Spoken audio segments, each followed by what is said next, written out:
살아계셔서 온 세상을 지으시고 다스리시는 하나님, 우리에게 하나님의 말씀을 함께 배울 수 있는 귀한 시간 허락해 주심을 감사합니다.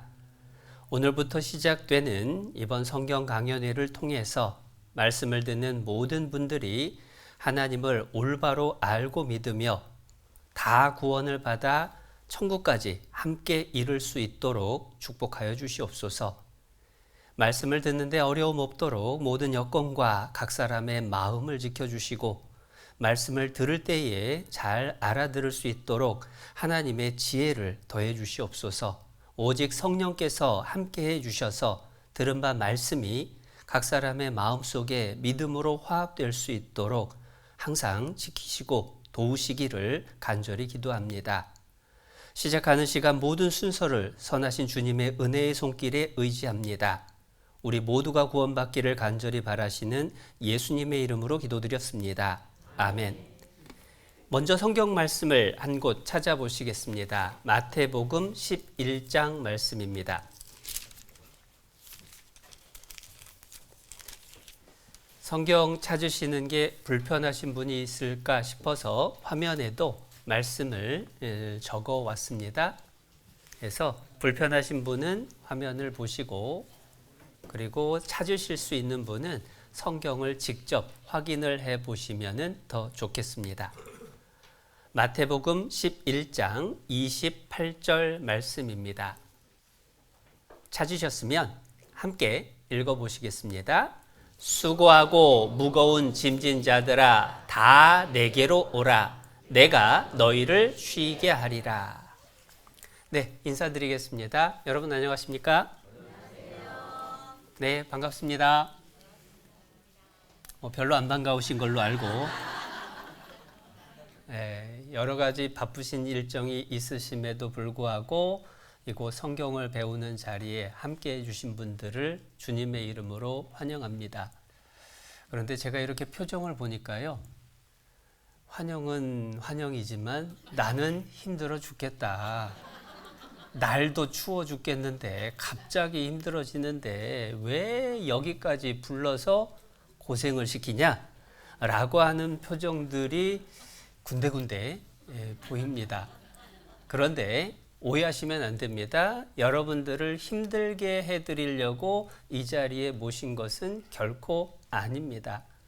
그러한 하나님의 마음이 본문 말씀에도 나와 있어요. 수고하고 무거운 짐진 자들아 다 내게로 오라. 내가 너희를 쉬게 하리라. 그게 하나님의 본심이라는 겁니다. 여러분 생각해 보세요. 어떻게 친구하고 식당을 갔는데 아주 기가 막힌 맛집을 가서 음식을 먹었습니다. 다음에 누구랑 또 오고 싶을까요? 1번 원수, 2번 사랑하는 사람. 당연히 사랑하는 사람하고 다시 오고 싶어 합니다. 맛집 하나만 알아도 사랑하는 사람과 함께 하고 싶은 게 인간의 본심이죠. 하물며 하나님의 크신 사랑을 알게 되면 어떨까? 가장 사랑하는 사람에게 그것을 알려주고 싶은 마음이 생기는 게 당연할 겁니다. 그런 의미에서 오늘 오신 분들은 정말로 축복받은 분들입니다. 나를 사랑해주는 사람이 있어서 좋은 것을 주려고 초대해 줬구나 라고 생각을 하시는 게 정답이라는 거예요. 이렇게도 생각을 해볼 수 있습니다. 큰 병을 앓고 있었는데 누군가의 소개로 약초 하나를 먹었는데 깨끗하게 나은 거예요. 너무 기쁘고 감사하죠. 그런데 내가 사랑하는 사람이 나하고 똑같은 큰 병을 앓고 있습니다. 그러면 여러분이 이미 나은 분이라면 사랑하는 사람이 똑같은 병을 앓고 있는 걸 보면서 어떻게 하실까요? 내버려 두실까요? 내가 먹은 약초 소개해 줄까요? 당연히 소개해 줘야죠. 그런데 문제는 내 사랑하는 사람이 민간요법은 안 믿어요. 양방만 믿어요. 그래서 택도 없는 소리 말라고 화를 냅니다. 그러면 어떻게 할까요? 아유, 곱게 가시지요 라고 할까요? 어떻게든 설득을 해서 한 번이라도 먹어보게 할까요? 어떻게든 한 번이라도 먹어보게 하고 싶은 게 당연한 마음이죠. 여러분을 초대한 옆자리의 분들의 그 마음인 거예요. 인생의 해답을 알고 영원한 문제를 해결하고 나서 내 사랑하는 사람이 그 문제 똑같이 만나게 될 텐데 그것을 해결할 수 있는 방법이 있는데 어떻게 하면 알려줄까? 그런데 대부분의 경우에 아이고 난 교회 가기 싫어 라고 하는데 그렇다고 내버려 둘까? 그럴 수 없어서 여러분을 초대한 거예요. 결코 힘들게 하고자 하는 게 아니라 쉼을 드리고 인생의 해답을 알려드리기 위해서 더 좋은 것을 알려드리기 위해서 초대를 한 겁니다. 물론 한 주간 성경 공부를 하기 위해서 아침 일찍 서둘러서 나온다는 것 자체가 육신은 힘이 들죠. 그러나 우리의 마음속에 솟아나는 평안과 안식이 있다라고 하는 것을 먼저 말씀을 드립니다. 똑같은 마음을 예수님은 요한복음 14장 27절에 이렇게 말씀을 하셔요. 평안을 너희에게 끼치노니 곧 나의 평안을 너희에게 주노라. 내가 너희에게 주는 것은 세상이 주는 것 같지 아니하니라. 세상이 제공해 주는 평안은 육신의 문제가 잘 해결이 되고 건강하고 하는 일이 잘 되고 인간관계가 잘 풀릴 때에 누리는 평안입니다. 그런데 하나님이 주시는 평안은 그것과 다르다고 하셔요. 어떤 조건과 상관없이 내 마음속에서 우러나오는 그러한 평안이 있고 그것을 드리기 위해서 이번 한 주간 함께 성경을 배우자라고 말씀을 드리는 겁니다. 그리고 그것을 이미 앞서 누린 분들도 주변에 많죠. 방송에도 자주 등장을 하는 분들이 있습니다. 여기 사진 하나를 가져왔는데요. 이지선 씨라는 분입니다. 대학생 때 시절 사진입니다. 예쁘게 생겼죠. 그런데 대학생 시절에 교통사고로 인해서 전신 화상을 입었어요. 수십 번의 수술 끝에 회복한 얼굴과 손가락입니다.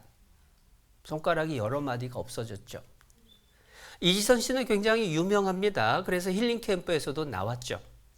그래서 인생에 있어서 행복에 대해서 이야기를 합니다. 사고를 당하기 전에는 남들이 부러워할 만한 직장, 남들이 부러워할 만한 남편, 그러한 행복한 가정을 이루어야 내가 행복을 얻는 거지 라고 생각하고 살았었는데 그런데 행복하지가 않았던 거예요. 그런데 사고 이후에 하나님을 알고 나서 지금은 바뀌었다는 겁니다. 무엇이 되지 않아도 지금 얼굴이어도 여전히 행복하다. 그걸 자신 있게 고백을 하는 겁니다. 그럴 수 있는 배경은 하나님이 그 배경에 있는 거예요. 한때 일본에 있었던 지선 씨에게 취재진이 물었습니다. 그래서 쭉 인터뷰를 하는데 자기 얘기를 기사를 쓸 때에 꼭 지켜줄 것을 이야기를 하면서 하나님 이야기를 꼭 넣어달라라고 얘기를 했어요. 하나님을 만났기 때문에 육신의 어려움이나 주어진 아픔들은 아무것도 아니다라고 고백하고 있는 거죠. 닉 부이치치도 마찬가지입니다. 행복은 밖에서 찾는 게 아니라고, 1등을 해서 얻는 게 아니라고, 팔다리가 없어도 얼마든지 행복할 수 있다라고 전 세계를 다니면서 증언을 합니다. 휠체어를 타든 아니든 가난하든 부자든 회사 회장이든 평범하든 당신은 정말로 소중하고 행복할 수 있습니다 라고 하면서 자기 옆에 책 한 권을 뒀죠. 무슨 책일까요? 성경입니다. 인생의 소중한 건 돈으로 살 수 있는 게 아니에요. 하나님을 만날 때에 진정한 해답을 얻고 인생의 행복을 누릴 수가 있는 겁니다. 그런데 이러한 대단한 아주 특별한 경험을 한 사람들만 생각할 필요는 없습니다. 가장 가까이에서 확인해 볼 수도 있습니다. 여러분 옆에 여러분을 인도하신 분 얼굴을 한번 쳐다보시죠. 한번 쳐다보세요. 쳐다봤더니 인생의 고난에 찌들어서 교회라고 하는 것에 얽매여 가지고 너무 괴로워 죽겠는데 나 혼자 죽을 순 없지. 너도 같이 죽자. 물귀신 작전으로 여러분을 모시고 온 것 같은 표정인가요?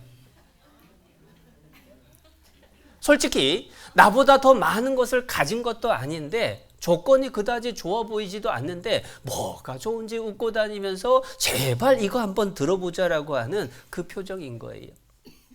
그게 하나님이 주시는 평안이 있기 때문에 그렇다라는 겁니다. 그러한 평안과 행복을 하나님이 주시니까 그걸 함께 배워보자라고 하는 거예요. 그런데 한 번은요, 제가 이런 얘기를 했더니 아이고, 그러니까 교회는 없는 사람들이나 다니는 거라고. 나는 어려운 것도 없고 가진 것도 많고 불편한 것도 없고 그러니까 하나님도 필요가 없다고. 그런 분도 계시더라고요. 그런데 하나님은 힘들고 어려운 사람에게만 필요한 분은 아닙니다. 인생의 성공을 위해서도 하나님의 도우심이 너무 중요하죠. 여기 링컨이라는 대통령에 대해서 정기문이 있었습니다. 그런데 제목이 뭐냐? 백악관을 기도실로 만든 대통령 링컨. 링컨이라는 그 미국에서 가장 존경받는 대통령은 기도의 사람이었습니다. 하나님의 은혜의 결과였던 거예요. 워너메이커라고 하는 백화점을 처음 만들었던 사람이 있습니다. 우리나라에도 YMCA 회관을 지어준 분입니다. 그런데 이분에게 성공 비결이 뭡니까? 라고 물었어요. 그랬더니 대답을 뭐라고 하냐면 10살 때 $2 75센트를 주고 성경 한 권을 구입했는데 그게 가장 위대한 투자였습니다. 왜냐하면 그 성경이 오늘의 나를 만들었으니까요. 성경을 통해서 인생의 변화를 경험한 사람들이 많다라는 거예요. 위대한 과학자 아인슈타인도 이런 얘기를 합니다. 종교 없는 과학은 절름발이고 과학 없는 종교는 장님이다. 우리가 사는 물질 위주 시대에 진지한 과학도야말로 깊은 신앙심을 가진 사람이다. 과학이 하나님을 외면하는 게 아닙니다. 인생의 성공과 하나님이 무관하다는 것도 아닙니다. 모든 사람은 하나님을 만날 때에 그분의 사랑을 받을 때에 진정한 행복을 누리고 인생의 해답을 얻을 수가 있다라는 거예요. 그런데도 많은 사람이 안 믿고 싶어 합니다. 교회 가서 성경 배워보자라고 하면 나 좀 귀찮게 하지 말라고. 그러면서 왜 그런가 따져보면요. 제일 큰 이유는 내 맘대로 못 살까 봐 교회를 안 나오려고 그래요. 하나님 안 믿으려고 그래요. 그런데 한번 따져보죠. 내 맘대로 못 살까 봐 하나님 말씀을 안 배우려고 하는데 내 맘대로 착한 일 못할까 봐 걱정돼서 성경 안 배우는 걸까요? 내 맘대로 죄 짓지 못할까 봐 성경 안 배우는 걸까요? 내 맘대로 못할까 봐 걱정되는 게 뭐예요? 내 맘대로 죄 짓고 살지 못할까 봐 그게 걱정인 거죠. 무슨 얘기냐면 하나님 안 믿고 싶어하는 그 바탕에는 뭐가 깔려 있냐면 아니 나는 죄도 짓고 그냥 내 마음대로 살고 싶은데 하나님 믿으면은 죄도 안 지어야 되고 불편한 게 많지 않겠느냐. 그게 바닥에 깔려 있는 거예요. 결국은 본성 속에 자기 스스로가 죄인이고 죄성을 가지고 있고 죄짓기 좋아한다라고 하는 게 깔려 있다라는 겁니다. 그리고 하나님은 그 마음을 다 아셔요. 그래서 시편 10편에서는 이렇게 말씀을 해주십니다.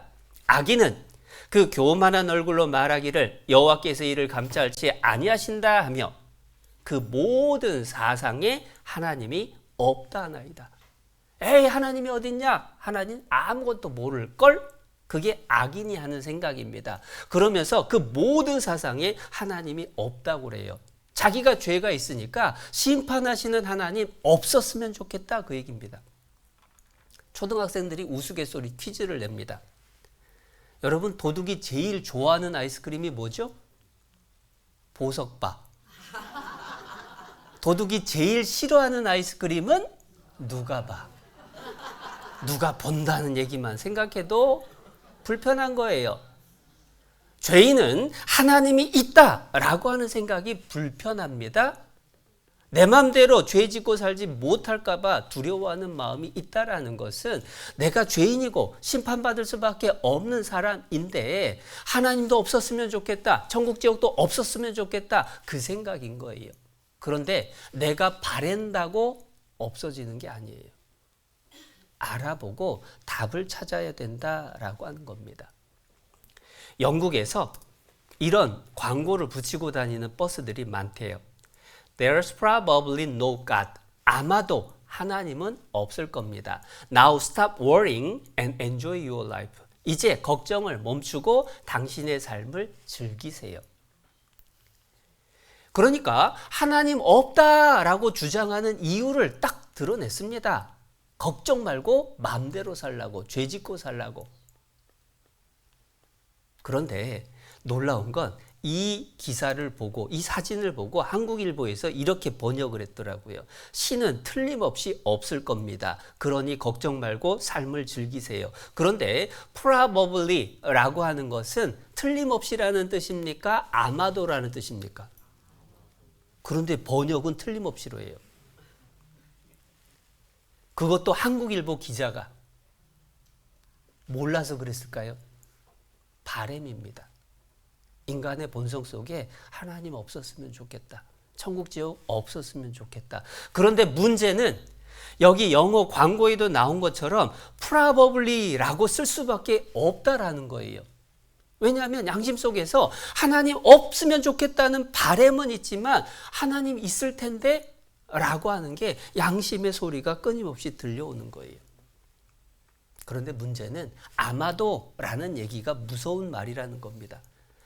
주말에 아이를 데리고 공원에 갔더니 오리배가 떠다닙니다.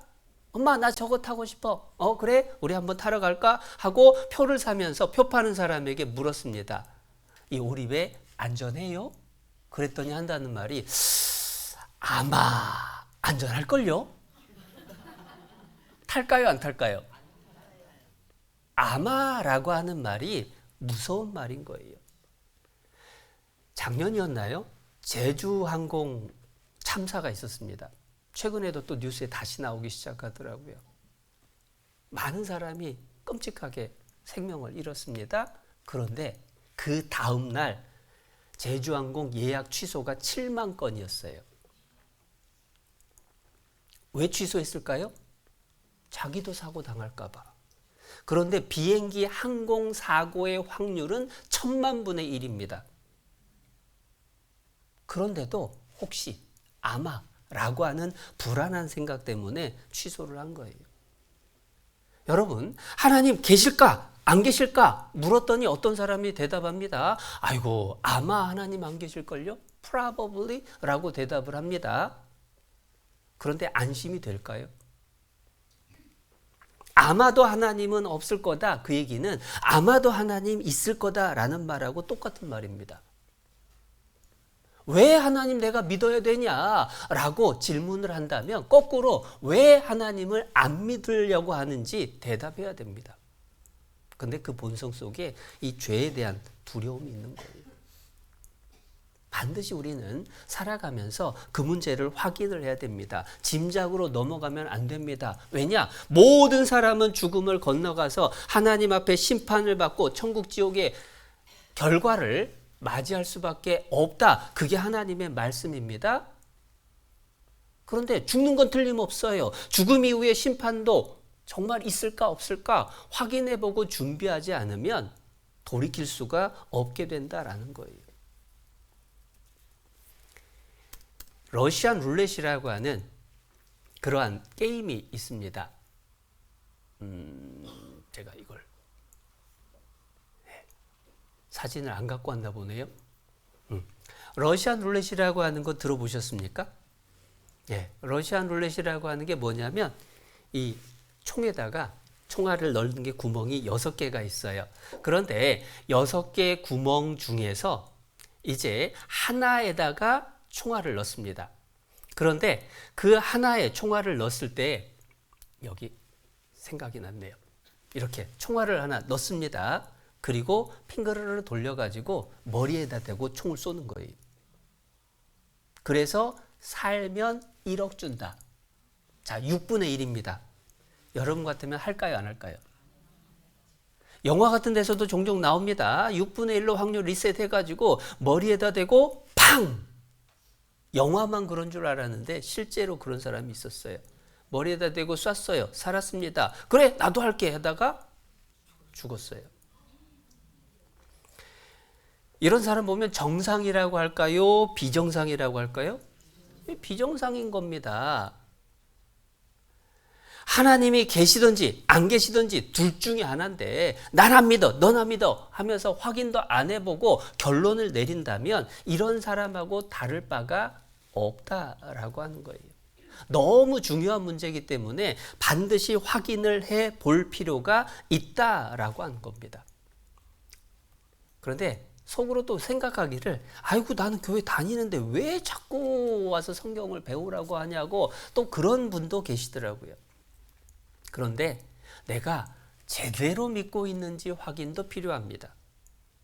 예수님 당시에 제사장들, 서기관들은 하나님 잘 믿는다고 자신 있었던 사람들입니다. 그 사람들이 예수님을 죽였어요.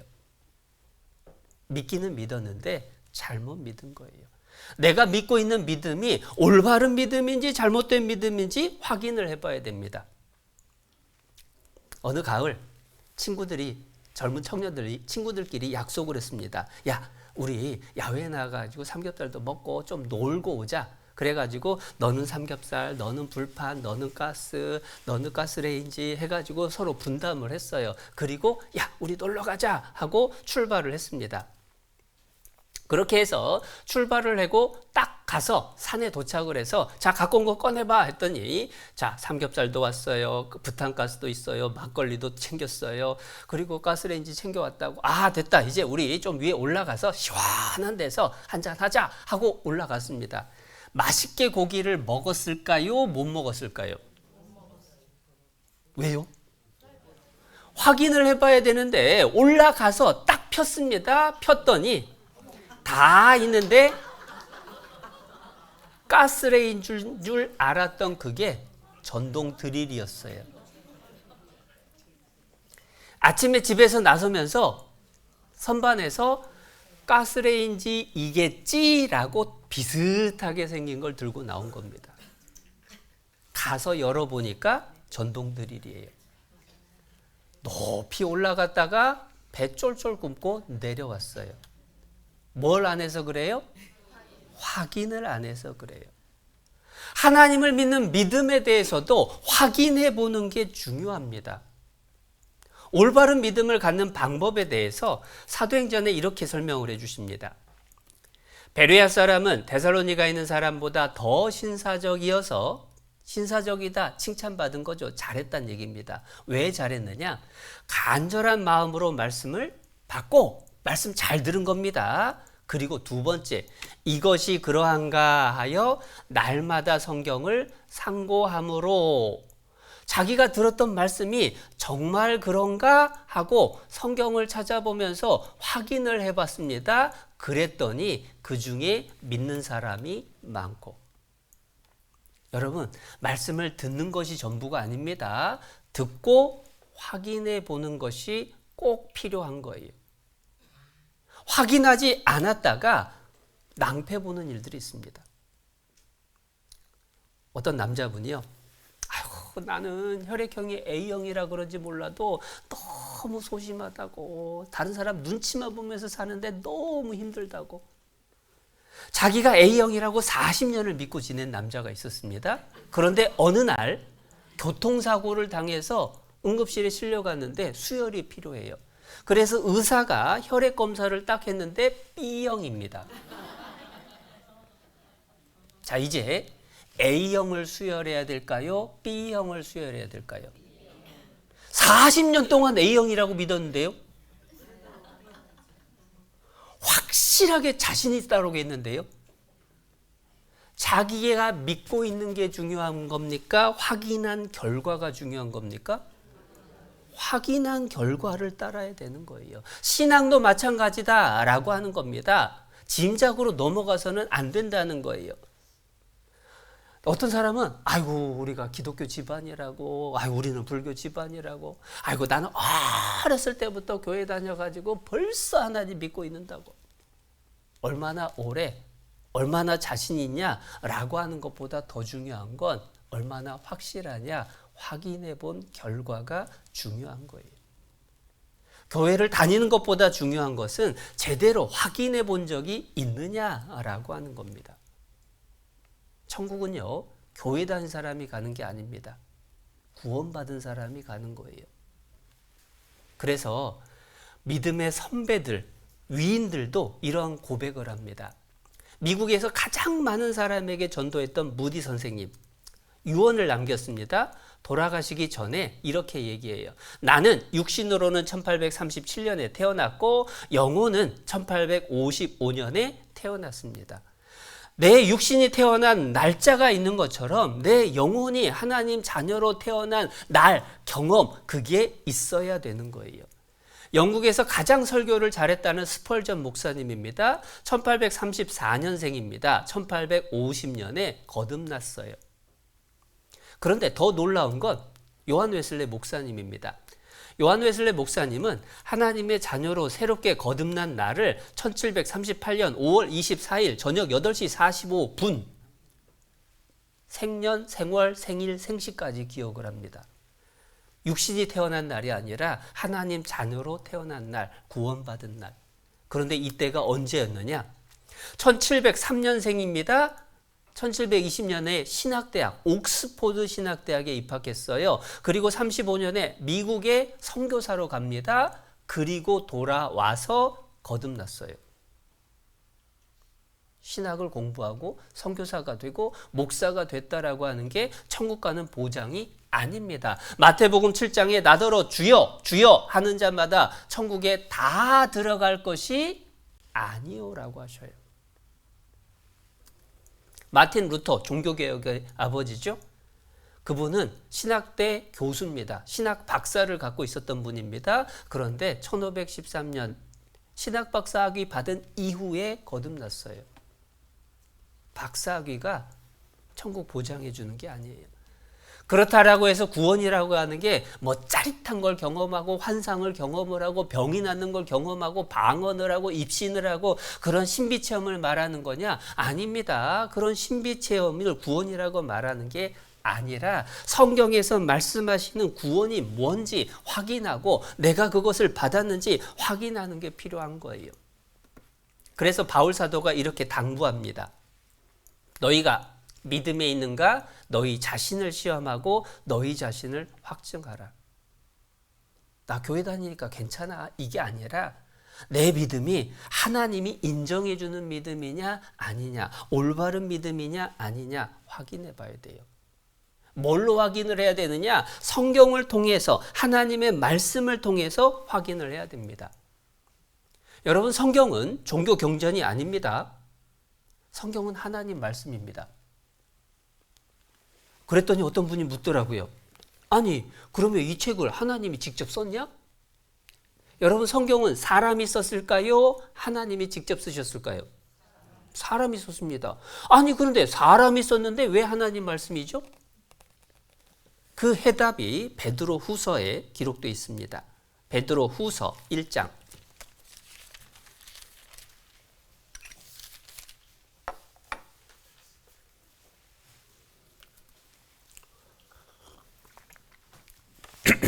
신약성경 385페이지 베드로후서 1장 20절 21절입니다. 화면에도 말씀이 있습니다. 제가 읽어드리겠습니다. 먼저 알 것은 경에 모든 예언은 사사로이 불 것이 아니니 예언은 언제든지 사람의 뜻으로 낸 것이 아니요. 성경에 있는 예언의 말씀들이 사람이 지어낸 것이 아니다라는 겁니다. 그 이어지는 말씀 같이 읽어보겠습니다. 오직 성령의 감동하심을 입은 사람들이 하나님께 받아 말한 것임이니라. 하나님이 말씀하시고 사람이 받아쓰기 하고 성령의 감동을 입은 사람들이 하나님의 지배하에서 하나님의 음성을 듣고 기록한 겁니다. 술에 취하면 술의 지배를 받죠. 성령 충만하면 하나님의 지배를 받습니다. 그 가운데 하나님의 음성을 듣고 받아 쓴 책이 성경인 거예요. 성경은 정말 특별한 책입니다. 우리가 생각하는 일반 종교의 종교 경전하고는 달라요. 뭐가 다르냐? 일단은 기록된 시간이 엄청나게 길어요. 예수님 오시기 1500년 전부터 예수님 오신 후 100년까지 무려 1500년이라는 긴 시간 동안 성경이 기록이 됐습니다. 1500년 동안 살 수 있는 사람이 없죠? 그래서 40명이나 되는 사람이 받아 쓴 책이 성경입니다. 그 시간 동안 하나님은 변함없이 살아계신 거예요. 예수님 오시기 전에 기록된 성경이 구약 성경 39권입니다. 예수님 오신 이후에 기록된 성경이 신약 성경 27권인데요. 그 성경을 읽어보면 하나님이 말씀하신 걸 받아 적었다라는 표현이 반복이 됩니다. 여호와께로서 말씀이 예레미야에게 임하여 이르시니라. 그렇게 기록된 성경이 예레미야. 여호와의 말씀이 부시의 아들 제사장 나 에스겔에게 특별히 임하고 하나님의 말씀이 에스겔에게 임해서 기록된 성경이 에스겔 성경. 이러한 표현이 성경에 3800번이 반복돼요. 성경은 하나님이 말씀하시고 사람이 받아 쓴 책입니다. 그리고 그 성경은 하나님 말씀이기 때문에 변함없이 보존이 됐어요. 1900년 전에 완성된 성경이 지금 성경하고 똑같은지 어떻게 아느냐? 사해사본이 발견된 이후에 확인이 된 겁니다. 2300여 년 전 성경 기록된 내용하고 지금 우리가 보는 성경하고 비교를 해보게 된 거예요. 그랬더니 사해사본은 기원전 2세기에 속한다. 그러니까 2200년 됐죠. 사해사본은 엄밀히 조사 연구한 결과 현재 가지고 있는 구약 성경의 내용이 틀림없다. 똑같다라고 하는 게 확인이 된 거예요. 그런데 더 성경이 하나님의 말씀이라는 확실한 증거가 있습니다. 기독교인 2000년 동안 7천만 명이 학살당했다는 거예요. 이게 왜 중요한지 한번 설명을 드리겠습니다. 여러분이 옛날 책, 우리나라 옛날 책 하면은 뭐 홍길동전, 춘향전 이걸 한번 상상을 해보죠. 홍길동전, 춘향전 이것을 아프리카나 먼 외국에 전하기 위해서 목숨을 바쳐라 라고 하면 목숨 바치실 분 1억 주면 바칠까요? 요즘은 좀 물가가 올랐으니까 10억 주면 목숨 걸고 전하는 일을 할까요? 그럴 사람 없습니다. 무슨 얘기냐면 사람이 기록한 책을 다른 사람들에게 전하기 위해서 목숨을 바칠 사람은 없어요. 그런데 놀라운 것은 기독교 역사 2000년 동안에 이 성경 말씀을 다른 사람에게 전해주기 위해서 목숨을 바친 사람이 7천만 명이라는 거예요. 그 얘기는 성경이 사람이 지어낸 책일 수가 없다라고 하는 것을 분명하게 보여줍니다. 성경은요, 우리에게 전파되기까지 어떻게 전해졌느냐? 너 이거 안 믿으면 죽어? 이렇게 전파된 게 아니에요. 성경은 내가 죽어도 좋으니 제발 이 성경 한 번만 들어보라고, 배워보라고. 그렇게 해서 우리에게까지 전파된 겁니다. 십수년 전에 독일 선교사 틸만이라고 하는 분이 터키에서 선교를 하다가 시체로 발견이 됐어요. 시체가 끔찍했습니다. 왜냐하면 156군데가 칼에 찔렸어요. 얼굴을 알아볼 수가 없었어요. 범인을 잡았습니다. 이슬람 극단 세력이었어요. 그런데 범인의 재판에 앞서서 선교사의 부인이 TV 인터뷰에 나와가지고 이렇게 부탁을 합니다. 저는 그 범인들이 벌을 받지 않았으면 좋겠습니다. 내 남편도 그걸 바랬을 겁니다. 저는 그 범인들이 하나님 말씀을 제발 배울 수 있게 되기를 소망합니다. 여러분, 내 사랑하는 사람을 죽인 사람을 용서한다 쉽지 않은 일이죠. 그것도 끔찍하게 살해한 범인들이 잡혔는데도 처벌을 원치 않습니다. 그러면서 제발 성경 배워보기를. 그게 남편 소원이고 나의 소원입니다. 아니, 도대체 성경이 무슨 책이길래 그렇게까지 전하려고 애를 쓸까? 성경은 사람이 지어낸 책이 아닙니다. 하나님의 말씀이 틀림없고 그 속에 영원한 천국과 지옥에 대한 해답이 들어있고 인생의 문제에 대한 해답이 들어있다라고 하는 거예요. 그래서 모든 사람이 성경을 반드시 배워야만 되는 겁니다. 여기 하나님은 홀로 유대인의 하나님뿐이시뇨 또 이방인의 하나님은 아니시뇨 진실로 이방인의 하나님도 되시느니라. 하나님은요 모든 세상 사람들이 다 배워야 될 거라고 성경을 우리에게 주신 겁니다. 그런데 이렇게 설명을 해도 아이고 보이지도 않는 하나님을 내가 어떻게 믿느냐라고 하는 분들이 계셔요. 그런데 확인이 필요하다라고 했죠? 없다라고 결론을 내리기 위해서는 없다라고 하는 증거가 필요합니다. 한 번은 한 할아버지에게 하나님 계시다라고 아무리 얘기를 하는데 이분이 무슨 소리냐고 있기는 어딨냐고 그래서 그 할아버지께 여쭤봤습니다. 할아버지 그러면 하나님 없다는 증거 있어요? 증거가 있어야 믿죠? 그랬더니 하나님이 그 할아버지가 있지! 자신 있게 큰 소리를 치시는 거예요. 그렇게 대답한 사람 처음 봤습니다. 그래서 제가 놀래가지고 아니 증거가 뭔데요? 그랬더니 할아버지가 두 글자로 대답해 줬어요. 봤냐? 무슨 뜻이죠? 하나님 안 보이니까 없지 그 얘기인 거예요. 그런데 여러분 안 보인다고 없는 걸까요? 목이 말라서 물을 달라고 그랬더니 이렇게 손에다가 담아가지고 물을 줍니다. 먹을까요? 안 먹을까요? 요즘 사람들은 안 먹죠. 왜 안 먹죠? 아니 내 손 깨끗해요 하면서 드리면 그래도 안 믿어요. 왜냐하면 보이지 않는 세균, 바이러스 이게 얼마나 득실득실한지 우리 눈으로는 안 보이지만 우리가 배워서 아는 겁니다. 코로나 때 바이러스라는 게 안 보여요. 그런데 바이러스를 막기 위해서 전부 마스크 사려고 줄 서 있었잖아요. 보이지 않는다고 없다라고 얘기하는 것은 어리석은 일입니다. 하나님은 우리 눈에 보이지 않습니다. 그러나 보이지 않는다고 하나님이 없는 게 아니에요. 하나님은 가까이 가지 못할 빛에 거하시고 아무 사람도 보지 못하였고 볼 수 없는 분이십니다. 사람의 눈으로는 하나님을 볼 수가 없어요. 그 하나님이 보이지 않는 이유도 많습니다. 하나님은 영이시기 때문에 그 영이라고 하는 존재는 살과 뼈가 없어요. 영혼이라는 말 들어보셨을 겁니다. 그 영으로 계시기 때문에 사람의 눈으로 보이지 않아요. 그리고 하나님은 가까이 걷지 못할 빛에 거하시기 때문에 하나님을 보고 살 자가 없습니다. 하나님 보면 다 죽어요. 반대로 죽으면 하나님을 다 만나야 됩니다. 그 보이지 않는 하나님이 계시다는 걸 그럼 어떻게 확인을 할까? 자, 그림이 앉아 있는데요.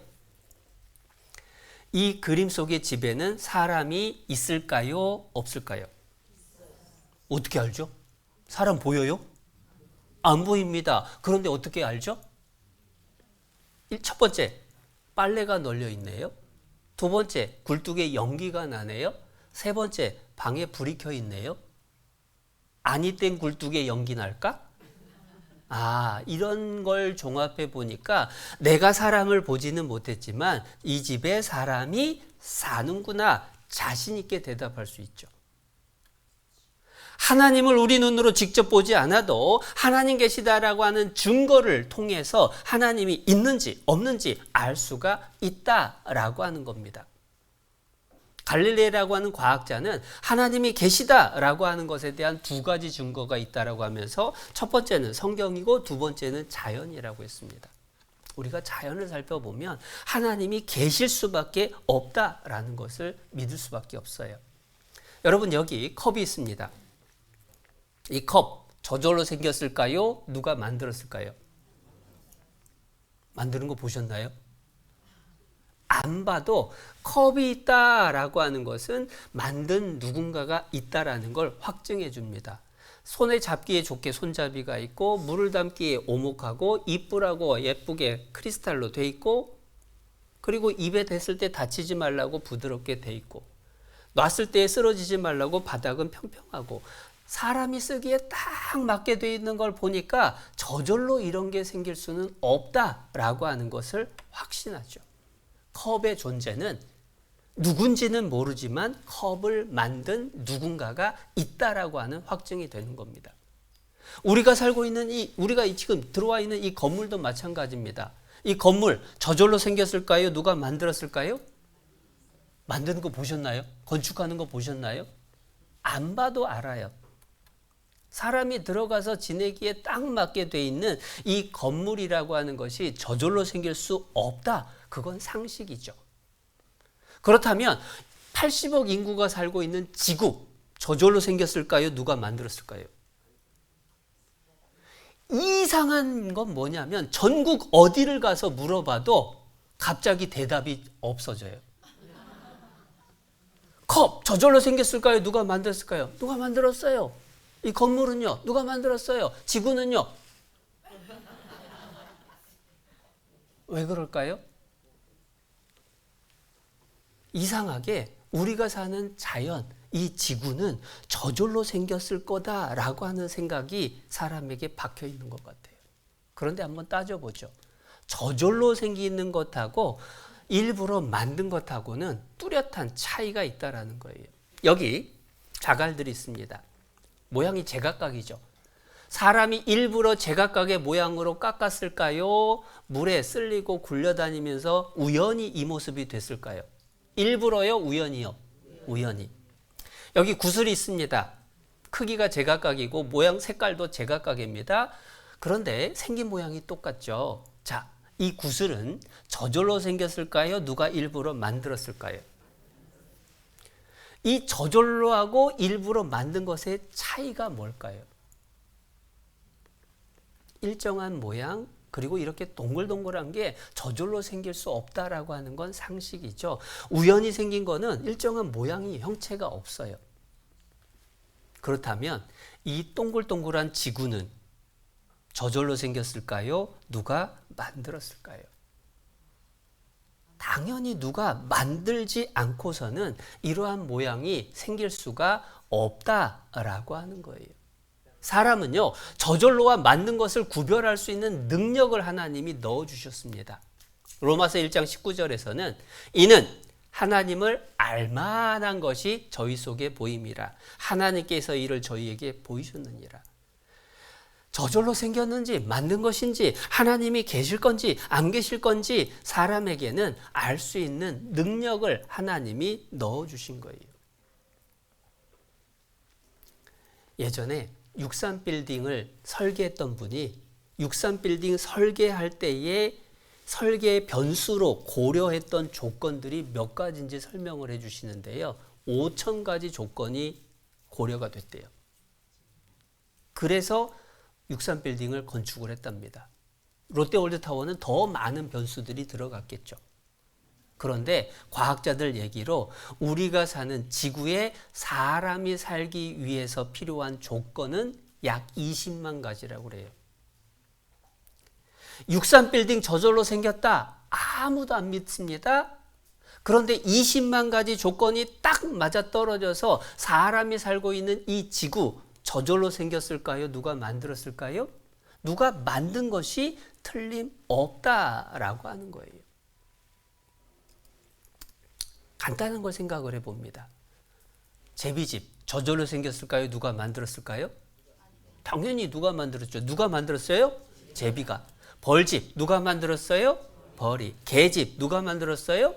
사람이. 그리고 63빌딩 누가 만들었어요? 사람이. 모든 집은 집마다 지은이가 있습니다. 그런데 만물을 지으신 이, 우리 모든 사람이 살고 있는 지구를 지으신 이가 누구냐? 저절로 생길 수가 없는데 5,000가지를 딱 맞게 해서 63빌딩이 세워진 것처럼 20만 가지를 딱 맞게 갖춰가지고 사람 살게 했는데 이게 저절로 될 수가 없습니다. 그럼 누가 만들었느냐? 그래서 결론을 내주시죠. 같이 한번 읽어보겠습니다. 집마다 지은 이가 있으니 만물을 지으신 이는 하나님이시라. 하나님이 계신 게 틀림없다라는 거예요.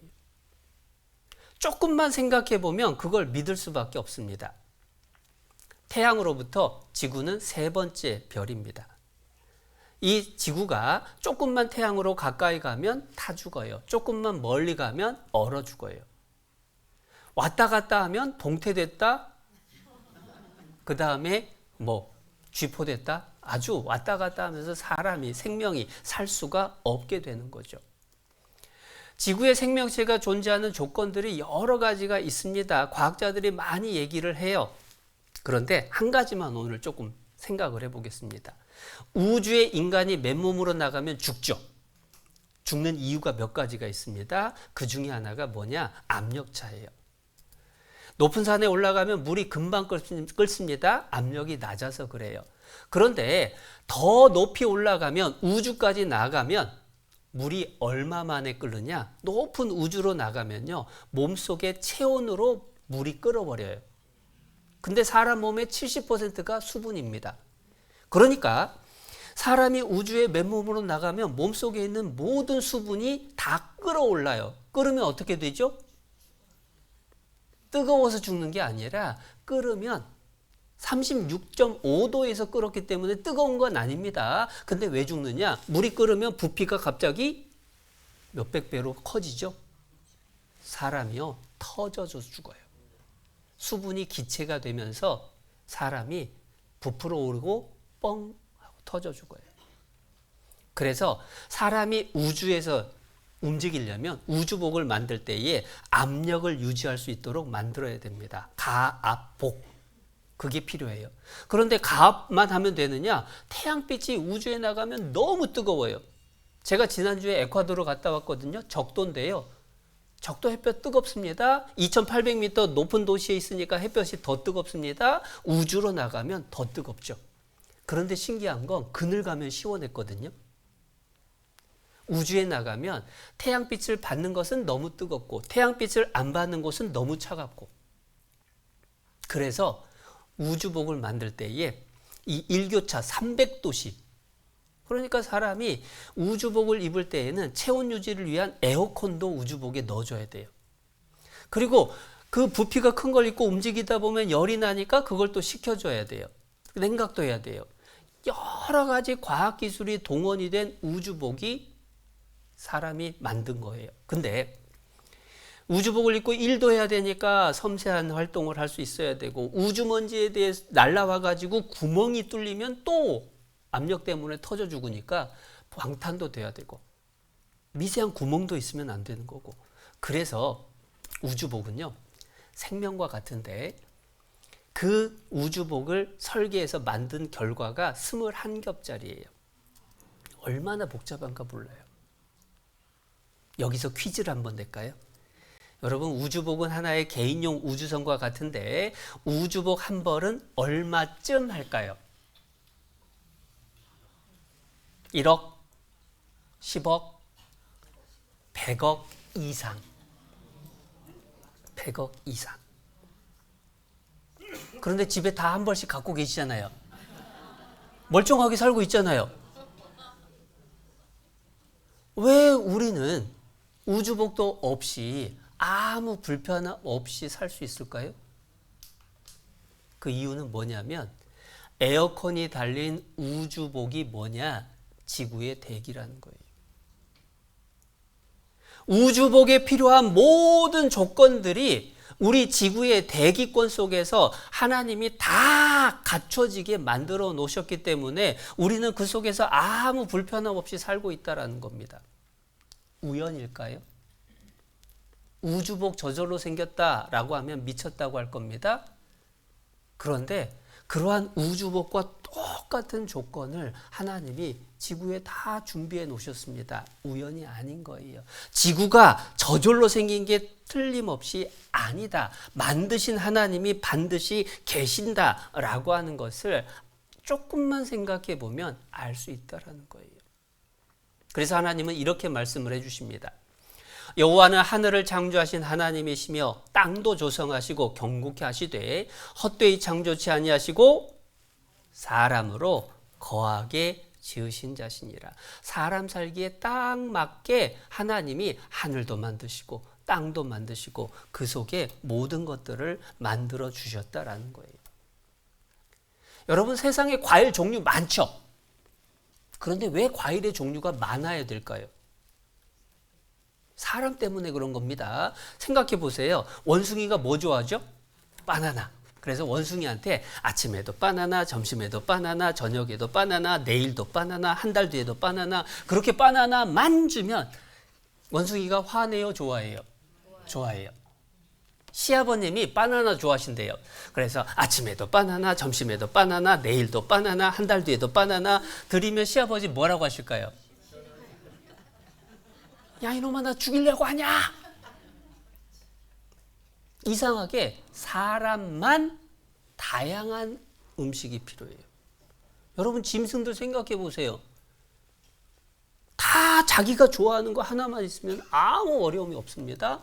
그런데 왜 지구상에 그렇게 많은 음식들을 준비를 하셨을까? 과일을 준비를 하셨을까? 다 사람 위한 거예요. 하나님이 하늘도 땅도 자연도 사람으로 거하게 하기 위해서 만드신 게 틀림없다라는 겁니다. 억지가 아니에요. 조금 더 생각해 볼까요? 여기 종이 앵무새가 있습니다. 저절로 생겼을까요? 누가 만들었을까요? 당연히 만들었죠. 왼쪽에 종이 앵무새 저절로 생겼을까요? 누가 만들었을까요? 너무 쉬운데 두 번째 질문입니다. 왼쪽 앵무새가 저절로 생기기 더 어려울까요? 오른쪽 앵무새가 저절로 생기기 더 어려울까요? 왜죠? 더 복잡하니까, 더 부품수가 많으니까. 그렇다면 진짜 앵무새하고 비교하죠. 왼쪽 앵무새가 저절로 생기기 더 어려울까요? 오른쪽 앵무새가 저절로 생기기 더 어려울까요? 두 마리만 잔소리, 오른쪽이 훨씬 더 어렵죠. 부품수도 많습니다. 말도 합니다. 먹이도 먹습니다. 알을 낳기도 합니다. 날아다니기도 합니다. 왼쪽은 하나도 못하는 거예요. 재주도 많죠. 복잡하기도 하죠. 진짜 앵무새가 저절로 생길 수가 없어요. 만든 누군가가 반드시 있어야만 되는 게 틀림없다라는 겁니다. 그런데 이상하게 사람들은 에이, 날아다니는 앵무새는 저절로 생겼겠지 라고 생각을 하는 거예요. 그 바탕에 뭐가 있느냐? 진화라고 하는 개념이 들어있는 겁니다. 이 세상은 하나님이 만든 게 아니라 아주 먼 옛날 미생물 하나가 생겨가지고 그게 점점 복잡해져가지고 지금의 모든 생명체들이 나타난 걸 거야 라고 하는 진화론 때문에 그런 생각을 합니다. 그런데 진화론이 맞는 걸까? 사실 심각한 문제예요. 여기 화석을 가져왔습니다. 여기 보시면 소라하고 소라 화석이에요. 변했습니까? 똑같습니까? 똑같죠. 벌하고 벌 화석도 똑같아요. 잠자리하고 잠자리 화석도 똑같아요. 그런데 이 잠자리 화석이 언제적 거냐 하고 연대를 봤더니 주라식이라고 써 있습니다. 우리말로 하면 주라기. 어디서 들어보셨죠? 네, 주라기 공원 영화 제목. 등장은 공룡이 합니다. 공룡 살던 시대의 잠자리 화석이에요. 공룡 살던 시대는 지금으로부터 그냥 쉽게 생각해서 1억 년 전이라고 이야기를 합니다. 1억 년 전 잠자리하고 지금 잠자리하고 변했어요? 그대로예요? 그대로입니다. 진화된 게 아니다 라고 하는 걸 보여주죠. 은행잎 화석 그대로입니다. 거미 화석 그대로입니다. 꽃게 화석 그대로입니다. 가리비 화석 그대로입니다. 화석은 살펴보면 살펴볼수록 반진화론, 지금 그대로를 보여줘요. 9억 년 전 동물 화석하고 지금이 똑같아요. 여기 5억 년 전 조개하고 지금 조개하고 똑같아요. 여기 4억 5천만 년 전 투구개하고 지금 살아 움직이는 투구개하고 똑같아요. 3억 년 전 물고기하고 지금 살아 움직이는 물고기하고 똑같이 생겼다는 겁니다. 진화된 게 아니라는 걸 보여줘요. 제가 예전에 학생 때 배우던 참고서에도 그 설명이 나옵니다. 중간 화석이 없다라고 하는 게 진화의 문제점이다. 진화됐다면 중간에 변화되는 모습들이 화석으로 나와야 되는데 현재 있는 것하고 똑같은 것 아니면 멸종된 것 외에 중간 과정은 없다라는 거예요. 또 하나의 문제가 이겁니다.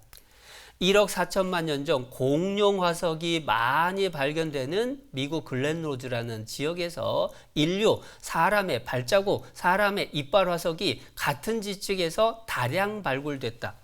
공룡하고 사람이 같은 지층에서 발견이 됩니다.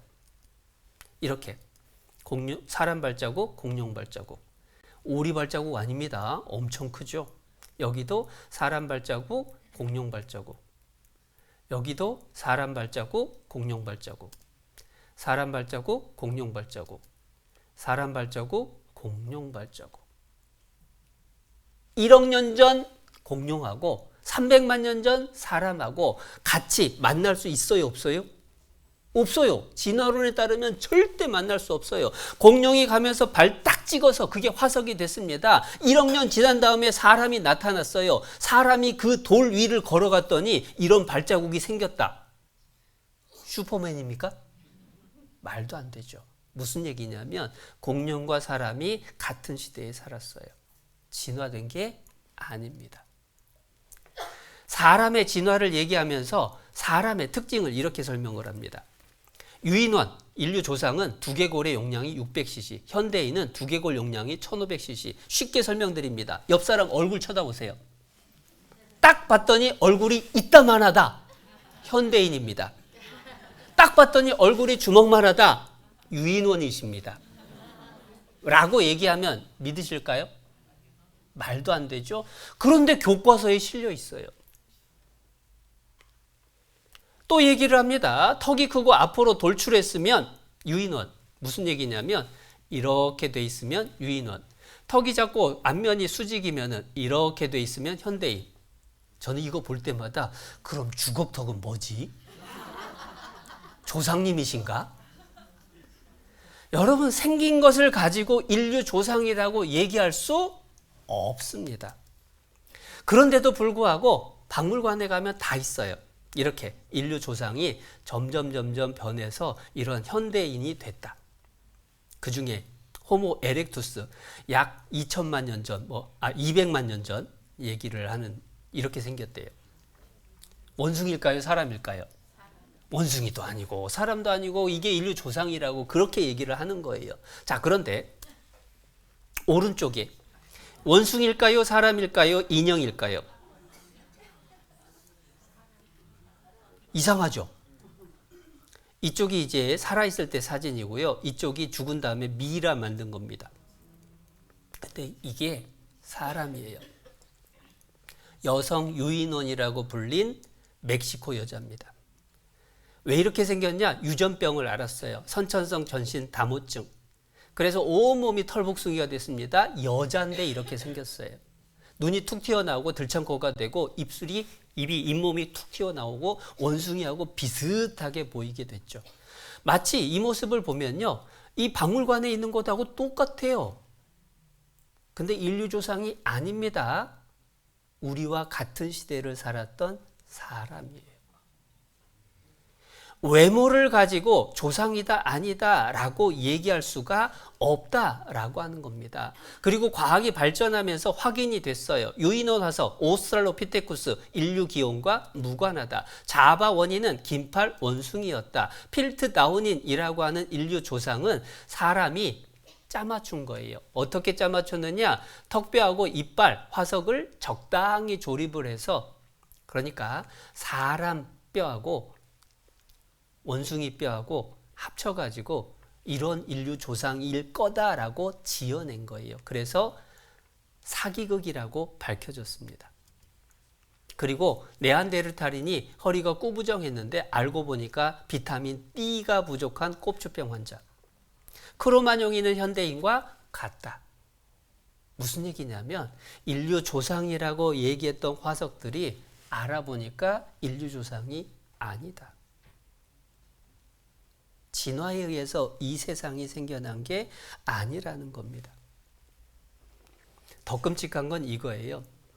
진화론을 철통같이 믿었던 사람이 이 사람입니다. 히틀러. 진화론에서는 적자 생존입니다. 가장 뛰어난 한 생명체만 살아남는 거예요. 그래서 이 히틀러는 게르만 민족이 최고다. 나머지는 다 열등해서 특별히 유대인과 집시는 없어져야 된다 해서 유대인 600만을 학살하게 된 겁니다. 에이, 그건 일부의 특별한 얘기죠. 근데 아니, 요즘 이상해졌어요. 진화론을 믿다 보니까 어떤 일이 벌어졌느냐. 19살짜리가요, 아버지한테 혼났어요. 신경질이 나고 화가 나가지고 씩씩거리고 돌아다니다가 원룸 창문 열린 곳에 들어가가지고 잠자고 있는 여대생을 칼로 찔러 죽였습니다. 잡혔어요. 재판을 합니다. 피고인에게 물었더니 한다는 말. 살인은 미안한 것도 잘못한 것도 아닙니다. 죽고 사는 건 자연의 이치입니다. 동물을 도축하는 것도 잘못이 아니지 않습니까?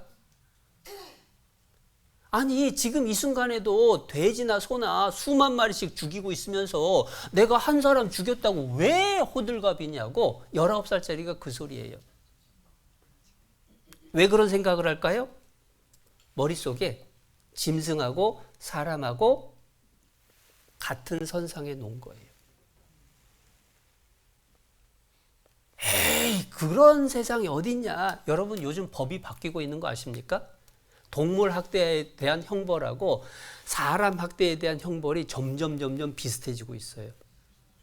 제가 에콰도르 선교 갔다 왔다고 했죠? 에콰도르 얘기 들어보니까요, 동물 학대하면 벌금이 400불.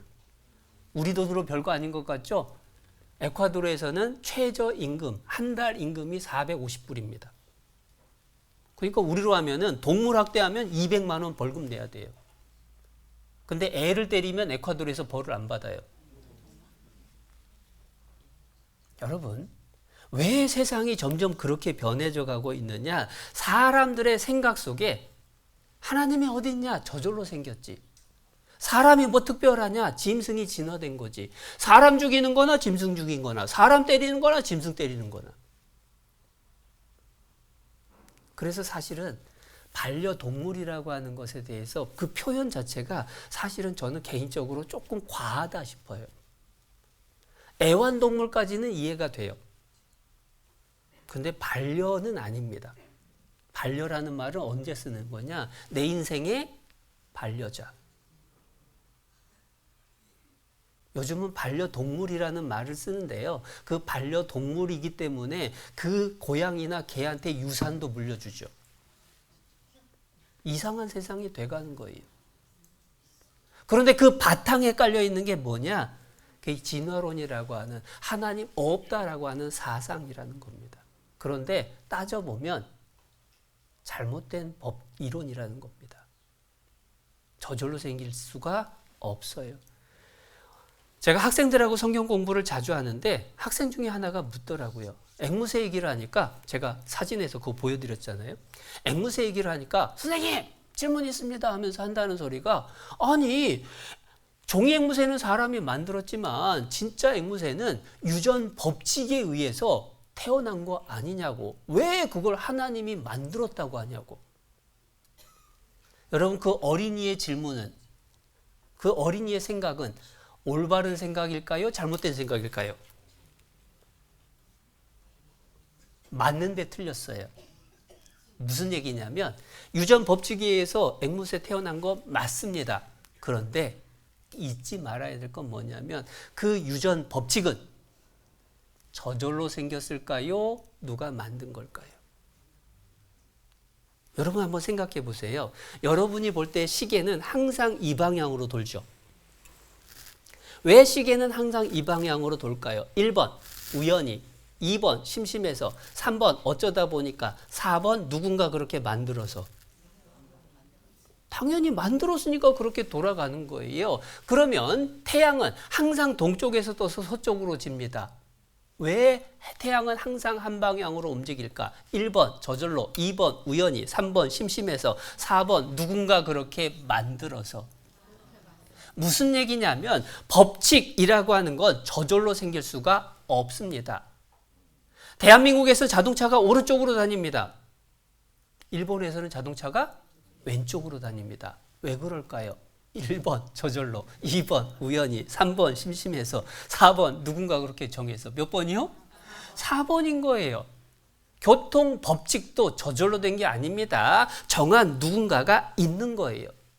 유전 법칙도 저절로 될 수가 없습니다. 법칙이라고 하면 정한 누군가가 있어야 되는데 하나님 이렇게 말씀하시죠.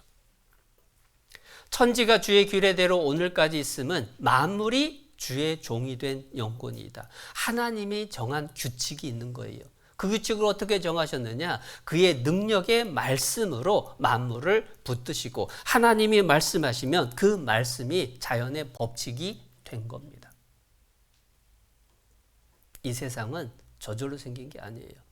반드시 만든 누군가가 있습니다. 그 누군가가 하나님이라고 하셔요. 창세기 1장입니다.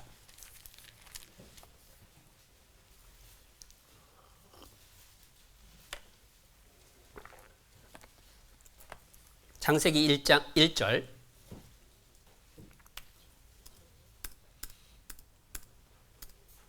(1장 1절) 말씀 같이 읽겠습니다. 태초에 하나님이 천지를 창조하시니라. 이 세상이 저절로 생기지 않았습니다. 누군가가 만들었는데 그 누군가를 하나님은 성경에 답을 주셨어요. 하나님이 창조하셨다. 이 말을 어떻게 믿냐고 또 따지는 분이 계실 수 있습니다. 그러면 생각해 봐야 돼요. 정말로 하나님이 창조하셨다는 이 성경이 맞는 말일까 틀린 말일까 확인을 해봐야 됩니다. 확인하는 방법이 필요하겠죠? 의외로 쉬워요. 초등학생들이 학교에서 놀다가 운동장에서 지갑을 주웠습니다. 지갑을 들고 교무실에 찾아가서 선생님, 지갑 주웠어요. 착한 애들이죠. 선생님이 이제 지갑 주인을 찾기 위해서 방송을 합니다. 운동장에서 지갑 잃어버린 학생은 방과 후에 교무실로 와서 찾아가세요. 그랬더니 세 사람이 왔어요. 셋 중에 누구 걸까요? 1번 힘센 놈, 2번 이쁜 놈, 3번 목소리 큰 놈. 전부 아니죠?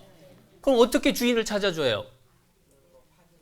지갑이 무슨 색인지, 안에 얼마 들었는지, 새 건지 헌 건지, 크기는 어떤지 특징을 정확하게 얘기를 하는 사람이 주인이죠. 하나님이 이 세상을 만드셨다면 이 세상이 어떻게 생겼는지, 속에 뭐가 들었는지, 어떻게 움직이는지 정확하게 얘기할 수 있어야 돼요. 사람의 머리로 알 수 없는 얘기를 사람이 알 수 없는 옛날부터 설명해 줄 수 있다면 그건 하나님이 만드신 게 틀림없다라는 증거가 되죠. 그래서 성경에는 하나님이 만드셨다라는 걸 보여주기 위해서 과학자들보다 먼저 과학자들이 알 수도 없었던 내용을 성경에 기록해 놓으신 게 많아요. 그 대표적인 것들을 몇 가지를 제가 잠깐 한번 보여드릴게요. 욥기 28장에 보면 지면은 식물을 내나 지하는 불로 뒤집는 것 같고 라는 말씀을 기록하셨습니다. 땅 표면에서는 사람이 먹을 수 있는 식물들이 자라요.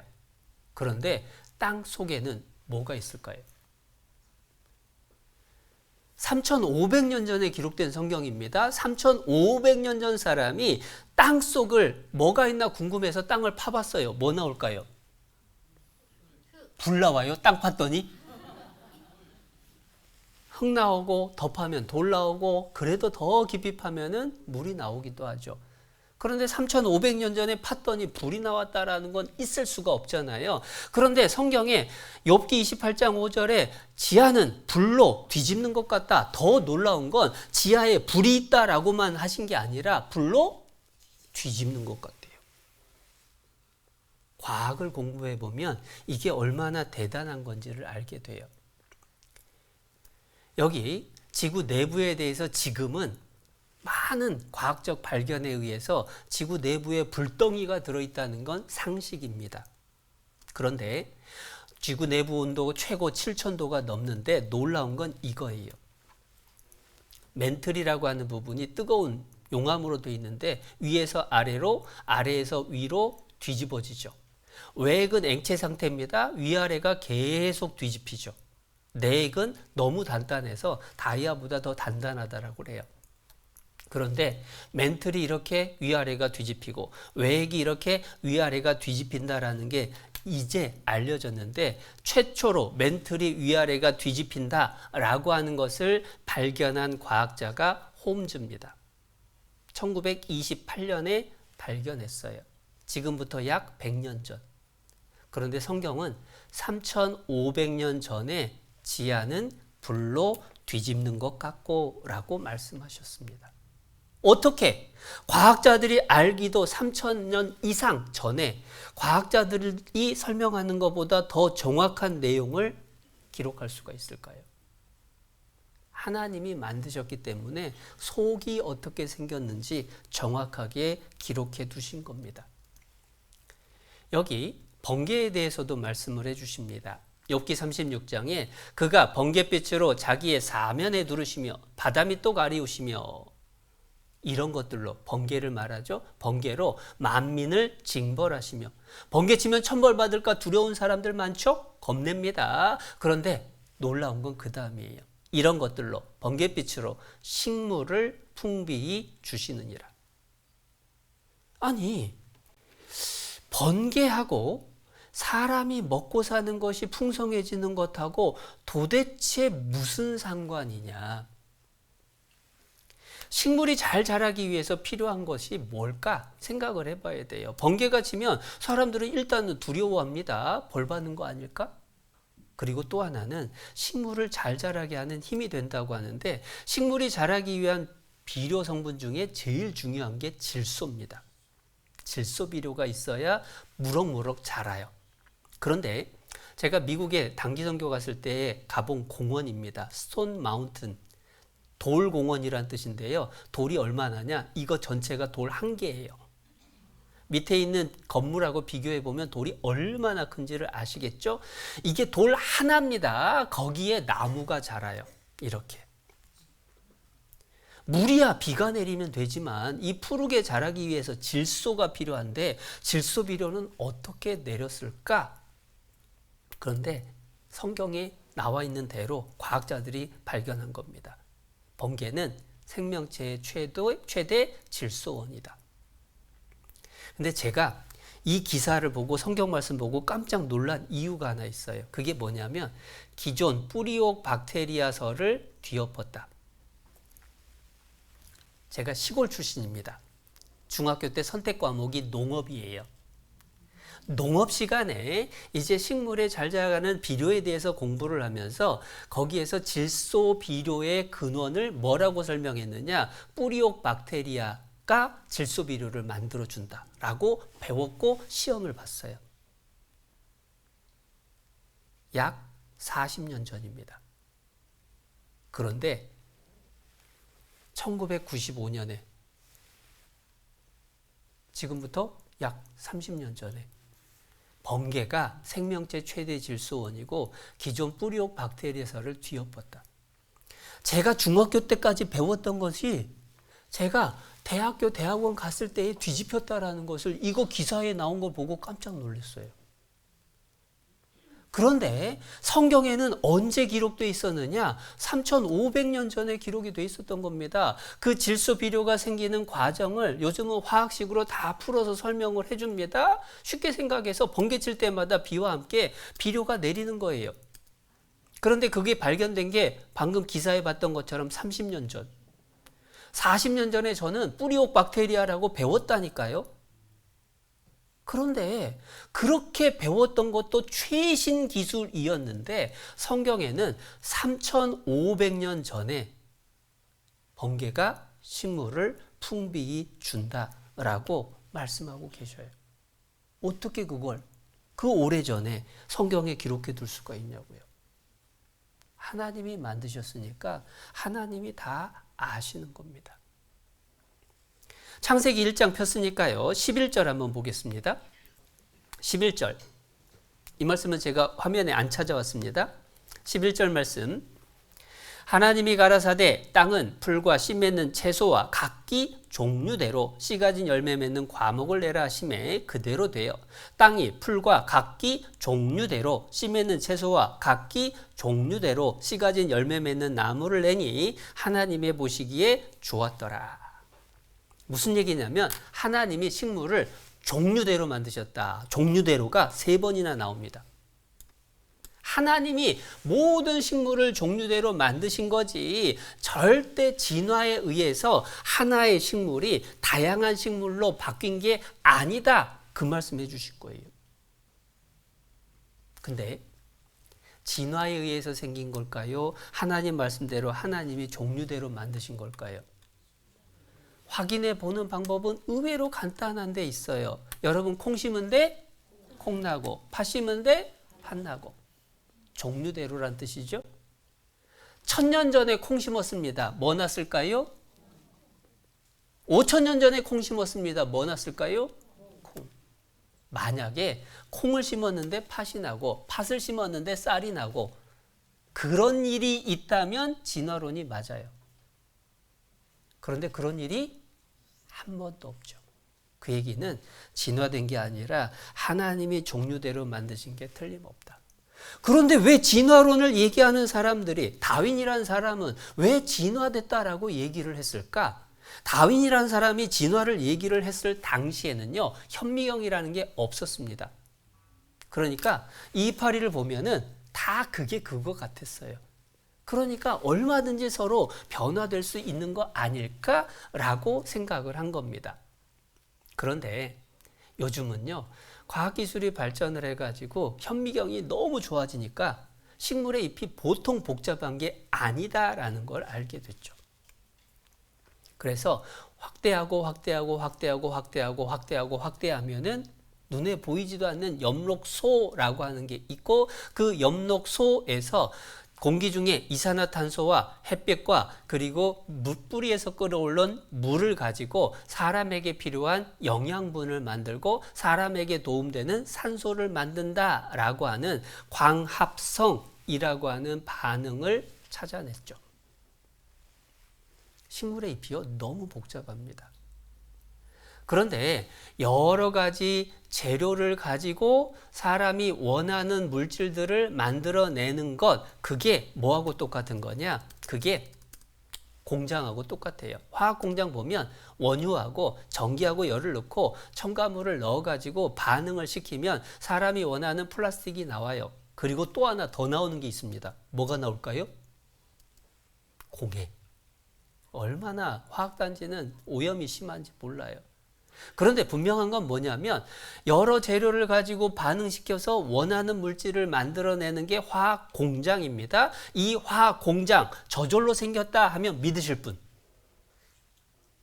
만약에 그렇다라고 하신 분 계시면 도움이 필요합니다. 네. 그런데 이러한 화학 공장의 역할을 식물의 잎에서 하고 있어요. 저절로 생길 수가 없죠. 더 놀라운 건 이렇게 큰 공장 만드는 게 더 어려울까요? 작은 나뭇잎 속에다가 큰 화학 공장 만들어 넣는 게 더 어려울까요? 보이지도 않는 속에다가 공장 만들어 넣는 게 훨씬 어렵죠? 그런데 그 식물의 잎이 저절로 생겼다라면 말이 되냐고요. 화학공장보다 생기기가 훨씬 더 어려운, 저절로 생기기가 훨씬 더 어려운 그러한 화학공장이 이 식물의 잎 속에 다 들어있어서 우리가 살아가고 있습니다. 저절로 생긴 게 아니라 하나님이 만드신 게 틀림없다라는 거예요. 창세기 1장 21절도 보겠습니다. 21절. 하나님이 큰 물고기와 물에서 번성하여 움직이는 모든 생물을 그 종류대로 날개 있는 모든 새를 그 종류대로 창조하시니 하나님이 보시기에 좋았더라. 물고기와 새도 종류대로 새들도요 종류가 참 많아요. 동물들도 종류가 참 많아요. 여기 동물들 세계를 조금 설명을 해드릴게요. 이 사진 속에 거대한 이게 뭘까요? 돌덩이가 아니라 개미집입니다. 개미집의 높이가 6m짜리도 있어요. 그리고 두드리면 콘크리트 두드리는 것처럼 단단합니다. 단단하기만 한 게 아니라 속에 산소 공급 통풍 시스템 완벽, 에어컨 시스템이 들어있는 거예요. 그래서 온도 조절이 다 됩니다. 이 기술을 과학자들이 연구를 해가지고 만들어낸 건물이 있습니다. 외국에는 이제 성당 지었고 우리나라에는 이게 있어요. 어디서 본 것 같지 않나요? 이게 DDP 동대문, 여기가 동대문 교회 맞죠? 네. 동대문 디자인 플라자 DDP라고 하는 건물을 사실은 이 흰개미의 에어컨 시스템에 연구를 해가지고 설계를 했대요. 공조 시스템을. 그래가지고 건물 크기에 비해서 냉난방 비용이 엄청 적게 나온답니다. 사람이 짐승들, 그것도 눈에 잘 보일락 말락 하는 개미가 하는 것을 연구해서 흉내내는 거예요. 그게 최첨단입니다. 그러면 이 개미가 저절로 그 기술을 익혔겠냐고요. 하나님이 그 개미에게 너는 이렇게 먹고 살아라 라고 하는 재주를 넣어주신 게 틀림없는 겁니다. 비버라는 동물, 댐을 짓고 그 사이에 섬을 만들어서 살아갑니다. 그리고 새 이야기가 나왔으니까 여기 새를 보여드리죠. 뜨개질 새입니다. 이 뜨개질 새는 집을 지을 때에 풀잎을 뜯어다가 나뭇가지에다가 뜨개질을 해요. 이렇게 엮어가지고 집을 만듭니다. 근데 출입구가 아래쪽에 있어요. 왜냐하면 비도 안 들어가죠. 그리고 다른 짐승들이 공격도 못해요. 그렇게 해서 뜨개질 새가 집을 짓는데요. 이 뜨개질 새가 신기한 거예요. 그래서 과학자들이 실험을 했습니다. 도대체 이 집 짓는 기술을 어떻게 익혔을까? 부모한테 배웠을까? 궁금해가지고 뜨개질 새 암컷 수컷을 데려다가 결혼해! 해가지고 결혼시켰어요. 알을 낳습니다. 부모를 싹 날려보내고 알을 부화를 시켜가지고 또 그 중에서 암컷 수컷을 키워서 결혼해! 하고 시키고 또 알을 낳으면 또 부모는 날려보내고 또 그 중에서 암컷 수컷에서 5대를 지나갔어요. 그러니까 마지막에 태어난 이 뜨개질 새는 부모, 할아버지, 조부모, 증조부모 어떻게 사는지 몰라요. 이 마지막 세대의 뜨개질 새를 들판에 풀어놨어요. 집을 어떻게 짓나? 집을 어떻게 지었을까요? 신기하게도 풀잎을 물어다가 뜨개질을 시작해요. 그 얘기는 부모에게 배운 게 아니에요. 학교에서 배운 게 아니에요. 머릿속에 프로그램이 다 들어있던 겁니다. 그러면 그 프로그램을 누가 넣어줬을까? 부모가 넣어준 게 아니라면 하나님이 처음부터 종류대로 만드신 게 틀림없어요. 어떤 새는 집을 짓는데 지붕을 잇는 새 집을 짓습니다. 까치집이죠. 그런데 어떤 새는 지붕이 없는 집을 지어서 처마 밑에 집 짓죠. 제비입니다. 흥부놀부 시대 때도 처마 밑에, 전깃줄 들어와도 처마 밑에, 양옥집이 돼도 처마 밑에, 집 지을 데가 없으니까 들어와서 전등가에도 집 짓고. 아니 제비도 좀 까치집이든지 뜨개질 새든지 보고 배워가지고 지붕 있는 집을 지으면 이렇게까지 안 해도 될 거 아니에요. 근데 왜 그럴까? 성경에 답이 있습니다. 모든 생물을 그 종류대로, 날개 있는 모든 새를 그 종류대로 창조하시니, 종류대로인 거예요.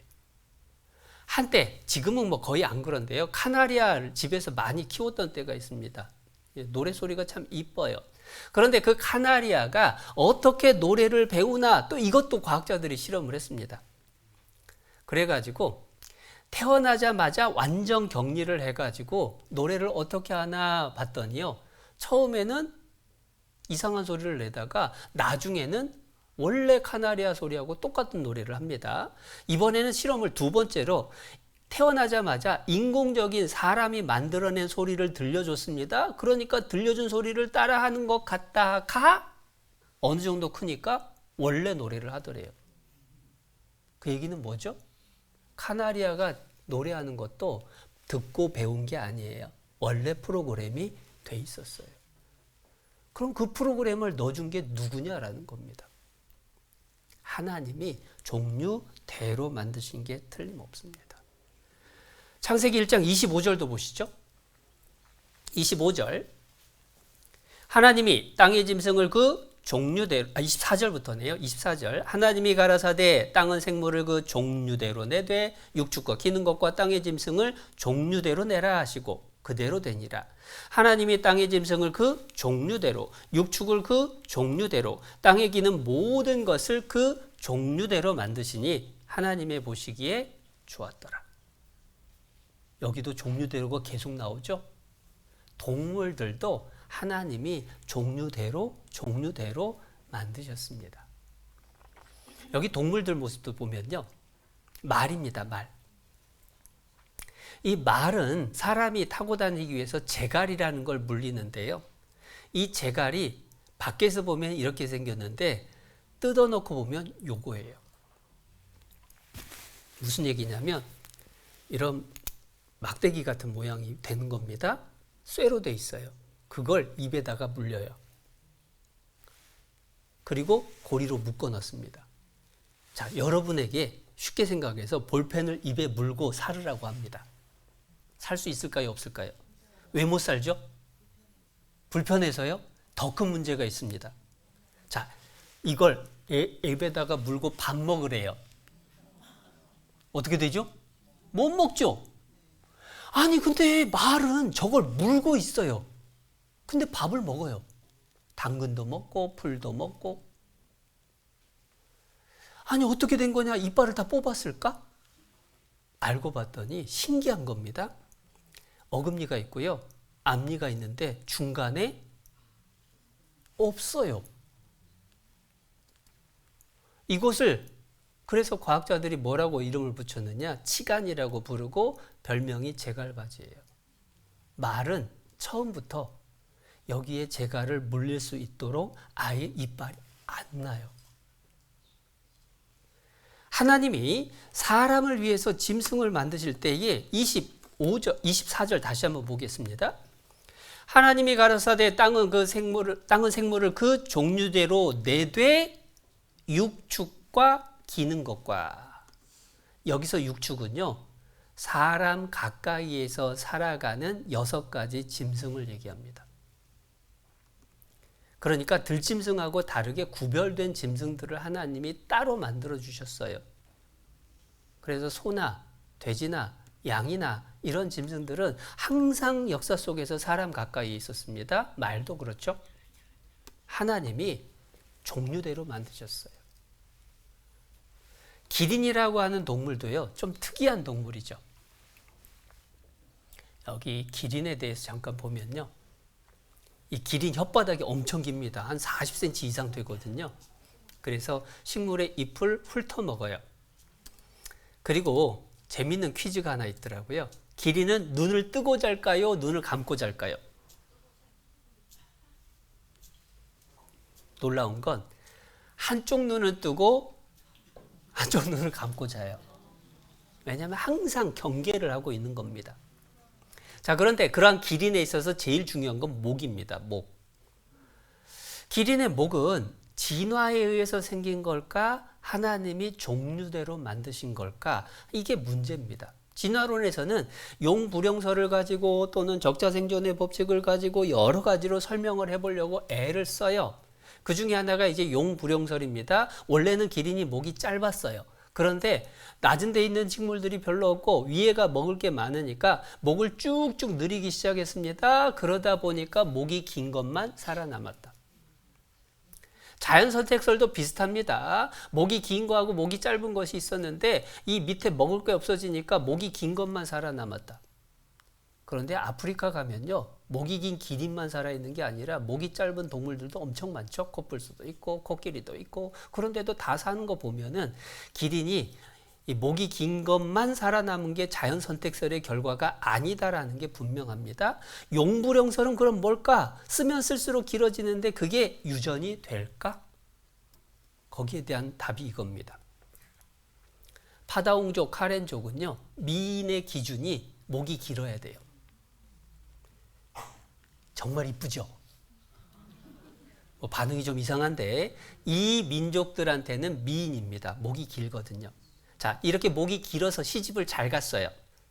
그래가지고 애를 낳습니다. 목이 긴 애기 나올까요? 짧은 애기 나올까요? 그래서 또 끼워야 돼요. 애들도 또 끼워요. 이렇게 해서 또 시집가서 애 낳으면은 애가 나왔습니다. 목이 길어요? 또 짧아요? 또 짧아요. 또 끼워야 돼요. 무슨 얘기냐면 용불용설로 설명이 안 된다. 그리고 길이는 높은 데 것도 잘 먹고 낮은 데 것도 잘 먹고 밑에 있는 풀도 뜯어먹고 얼마든지 다 뜯어먹고 삽니다. 그런데 그 기린의 목에 있어서 궁금한 게 뭐냐면 물 먹을 때예요. 기린은 목의 길이만 2m. 그러니까요, 혈압이 인간의 6배, 7배 됩니다.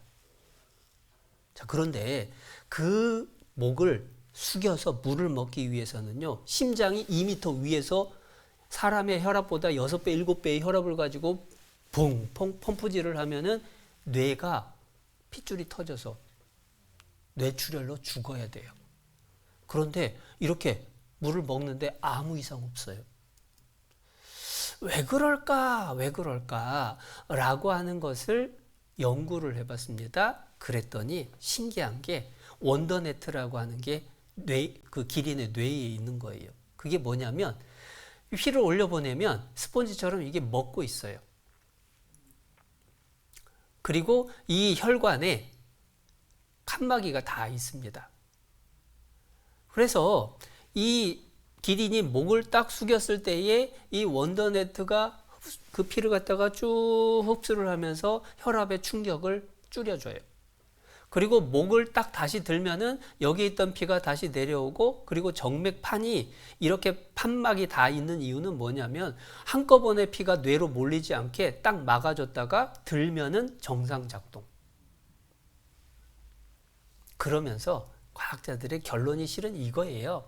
기린의 긴 목은 진화로 설명 불가능.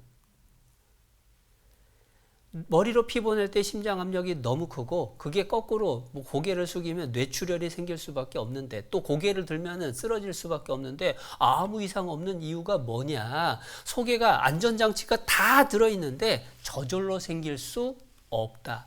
그 얘기는 성경 말씀대로입니다. 하나님이 땅의 짐승을 그 종류대로, 육축을 그 종류대로 만드시니, 하나님이 종류대로 만드신 게 틀림없어요. 자연을 살펴보면 저절로 생긴 게 아닙니다. 과학기술이 발전을 하면서 하나님을 부정하죠. 그런데 과학기술이 뭘 연구하냐면 자연을 연구해요.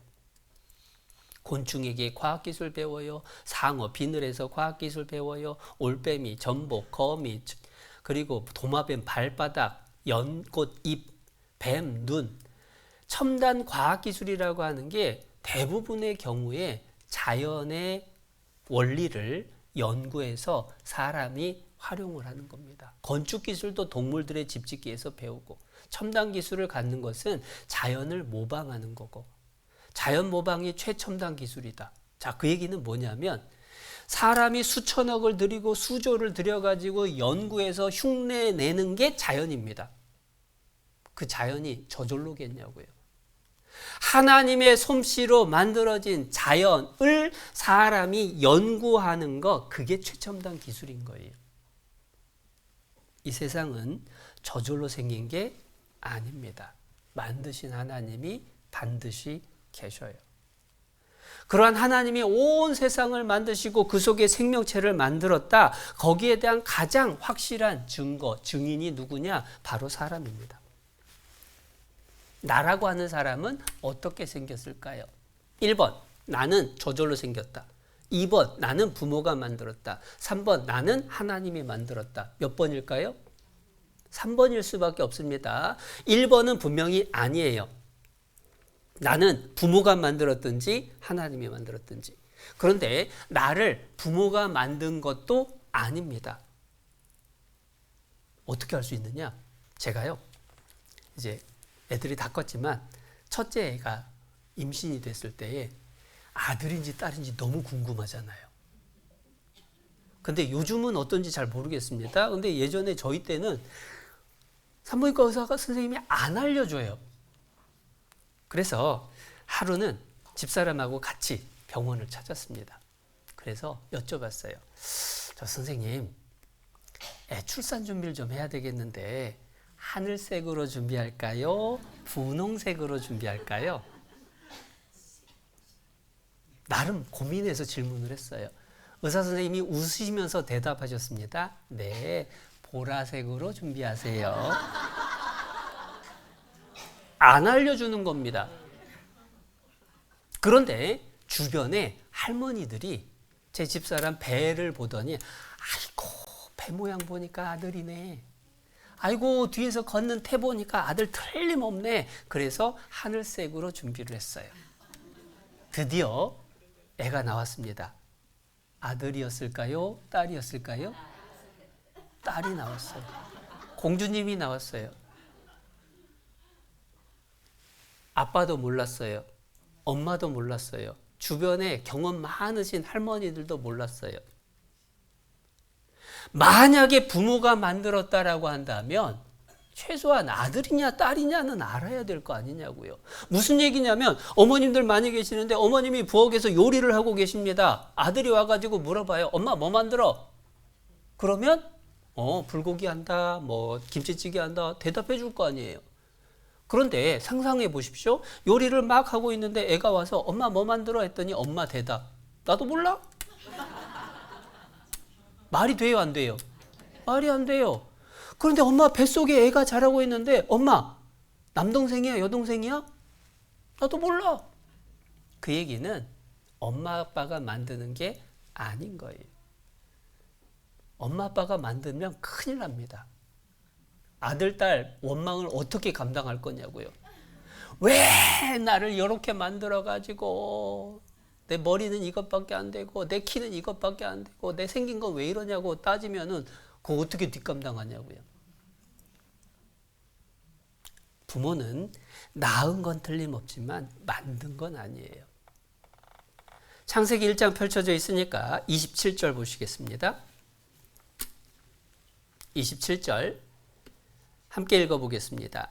하나님이 자기 형상 곧 하나님의 형상대로 사람을 창조하시되 남자와 여자를 창조하시고.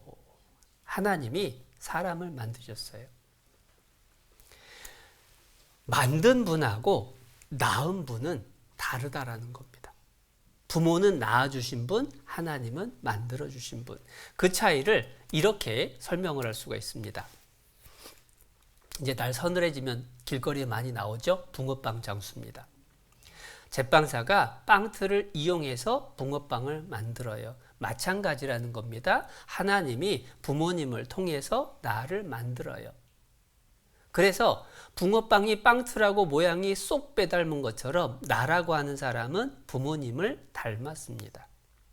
그런데 빵틀에다가 어떤 반죽을 넣을지, 얼마나 구울지, 언제 뒤집을지 그건 제빵사가 결정합니다. 제빵사의 결정에 따라서 바싹 익은 게 나오고 덜 익은 게 나오고 그게 정해지는 것처럼 부모님을 통해서 하나님이 나라는 사람을 만들었습니다. 내가 어떤 모습으로 태어날 거냐를 결정하신 분은 하나님이시지 부모님이 아니다라는 거예요. 나를 낳으신 분은 부모님, 나를 만드신 분은 하나님. 결코 진화론에 의해서 우연히 나라고 하는 존재가 태어난 것은 아니다라는 겁니다. 그렇다면 하나님이 나를 만들었다는 것을 믿을 만한 증거가 있느냐? 하나님이 만들었다면 부모보다도 의사보다도 하나님이 사람에 대해서 더 잘 알아야 되고 그걸 성경의 증거를 보여줘야 되겠죠. 그런데 성경을 읽다 보면 놀라운 모습들을 발견을 합니다. 창세기 17장에 대대로 남자는 집에서 난 자나 혹 너희 자손이 아니요 이방 사람에게서 돈으로 산 자를 물어하고 난지 태어난 지 8일 만에 할례, 우리말로 하면 포경수술 생각하면 됩니다. 8일 만에 포경 수술을 받게 할 거라고. 근데 왜 하필이면 8일일까요?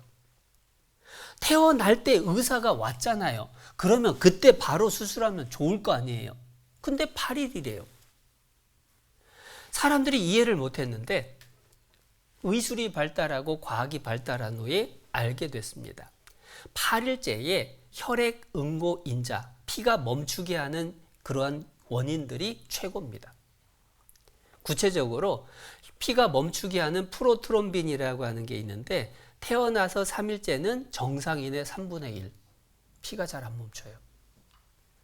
그리고 점점 증가해서 생후 8일째 정상인의 110%, 일생 중에 가장 높은 때, 그 얘기는 일생 중에 피가 가장 잘 멈추는 때가 8일째입니다.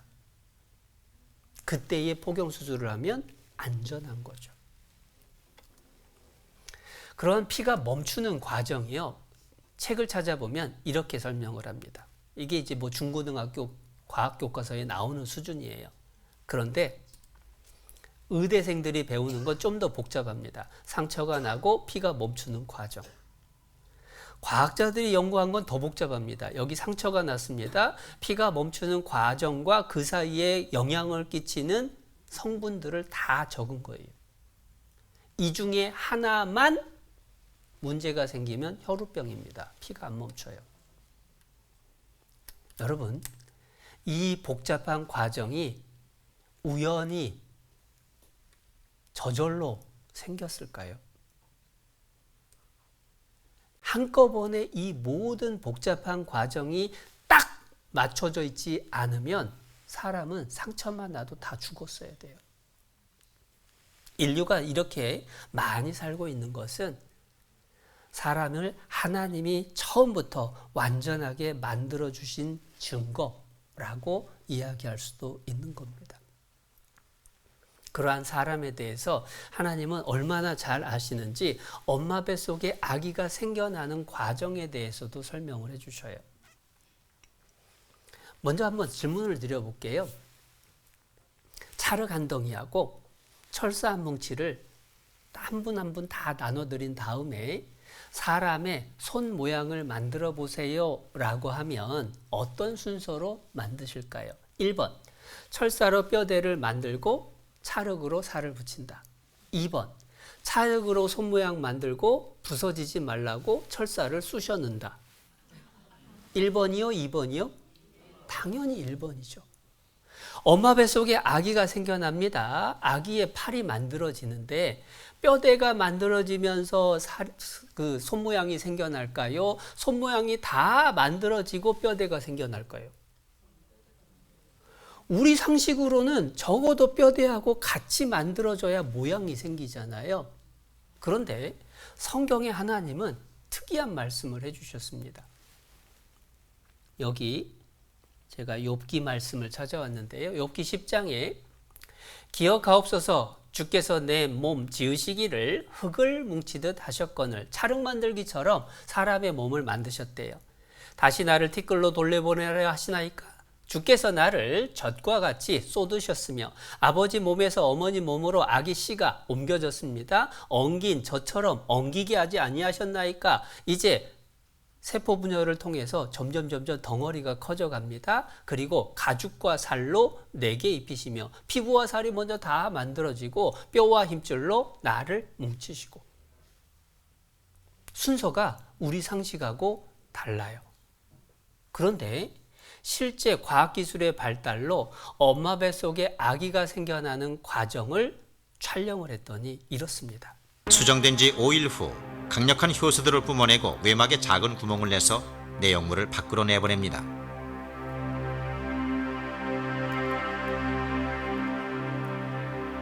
지금 보시는 장면도 시간경과 기법으로 24시간 동안 매분 촬영한 것입니다.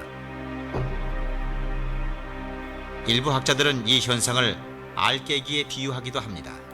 엉긴 젖처럼 덩어리가 커지죠? 새 생명의 기지개는 이렇게 시작됐습니다. 앞으로 9개월 동안 참으로 많은 변화를 겪게 될 겁니다.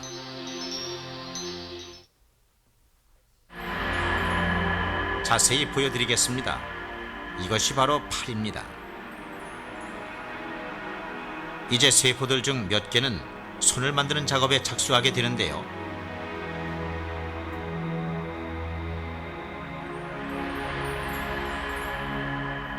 손가락이 나눠지는 것을 전자현미경으로 관찰한 모습입니다. 처음엔 오리발처럼 모두 붙어 있지만 곧이어 손가락 사이에 있던 세포들이 죽으면서 5손가락의 모습이 드러나게 됩니다.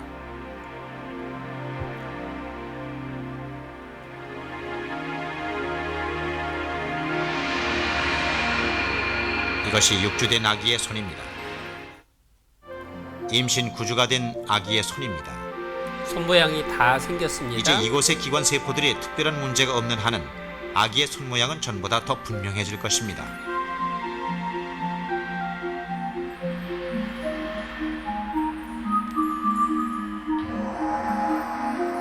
11주째가 되면서 아기의 손이 이렇게 변했습니다. 좀 더 자세히 볼까요? 피부의 마지막인 손톱까지 다 생겼죠? 12주가 되면 손과 팔에 뼈 모양이 보이기 시작합니다. 피부의 마지막인 손톱까지 생긴 다음에 그제서야 뼈와 힘줄이. 성경에 하나님이 3,500년 전에 말씀하신 것과 같은 순서입니다. 그 옛날에 엄마 뱃속에 애가 생기는 과정을 사람이 어떻게 아냐고요. 하나님이 사람을 만드셨기 때문에 순서까지도 알려주십니다. 그 하나님이 사람을 만드실 때에 어떻게 만드셨느냐? 다시 27절 말씀 보시죠. 27절. 하나님이 자기 형상 곧 하나님의 형상대로 사람을 창조하시되 남자와 여자를 창조하시고. 자, 사람은 하나님 형상대로 만드셨답니다. 그러면 하나님은 남자일까요? 여자일까요? 아니면 중성일까요? 아니면 양성일까요? 하나님은요, 남자도 아니고 여자도 아니고 중성이나 양성도 아닙니다. 아니 그러면 하나님은 뭐냐? 하나님은 영이시라고 했죠. 하나님이 형상대로 사람을 만들었다. 그 얘기는 사람의 외모를 하나님 형상대로 만들었다. 그게 아니라 하나님처럼 우리 속에 영혼이 있다라고 하시는 거예요. 그래서 사람은 눈에 보이는 몸이 있습니다. 이 몸은 흙으로 만들었기 때문에 죽으면 흙으로 돌아갑니다.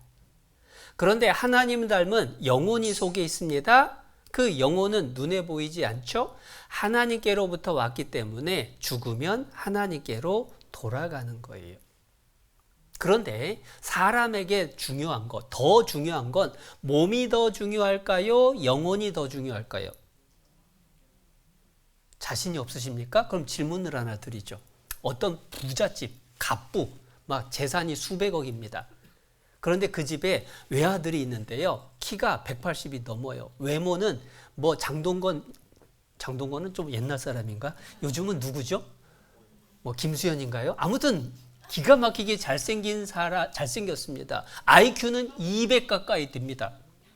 얼마나 건강한지 몰라요. 그런데 부모님은 매일처럼 아들 보면서 한숨 쉬고 걱정을 합니다. 왜냐고 물었더니 아들이 정신병 때문에 제정신이 아니에요. 자, 모든 외적인 조건, 몸이 갖고 있는 조건은 최고입니다. 그런데 뭐가 문제예요? 보이지 않는 정신이 문제예요. 그러면 이 모든 조건, 의미 있어요, 없어요? 아무 의미 없는 겁니다. 다시 한번 여쭤보죠. 그러면 사람에게서 몸이 더 중요한 걸까요? 영혼이 더 중요한 걸까요? 영혼이 더 중요한 거예요. 그런데 여지껏 우리는 살아오면서 영혼에 대한 문제는 생각하지 않고 이 몸이 어떻게 하면 잘 먹고 잘 살고 즐기고 편할까? 이것에만 온 정성을 쓰고 살았다 이겁니다. 더 중요한 영혼에 대한 문제를 우리는 생각해 봐야 돼요. 영혼이 있기는 어딨냐고, 죽으면 끝이지 라고 하는 생각을 하실 수 있습니다. 그런데 영혼이 있는지 없는지 알아볼 수 있는 방법들이 많아요. 죽으면 끝이지 라고 하는 분에게 한 번은 물었습니다. 아니 왜 죽으면 끝이라고 생각하냐고. 아이 뭐 내가 죽어봐야 하냐고. 그런데 안 죽어본 사람은 죽은 다음에 영혼이 있는지 없는지에 대해서 알 수 있을까요 없을까요? 알 수 없습니다. 그러니까 안 죽어본 사람은 죽은 다음에 영혼이 있을지 없을지 모르겠다라고 대답하는 게 정직한 거예요. 그런데 에이 죽으면 끝이지 라고 하는 건 고집이고 바램일 뿐입니다. 그런데 죽은 다음에 영혼이 있을 거냐 없을 거냐 그거를 그럼 어떻게 확인을 하느냐? 제일 쉬운 방법은 죽어본 사람한테 물어보면 돼요. 죽어봤더니 영혼이 있더라.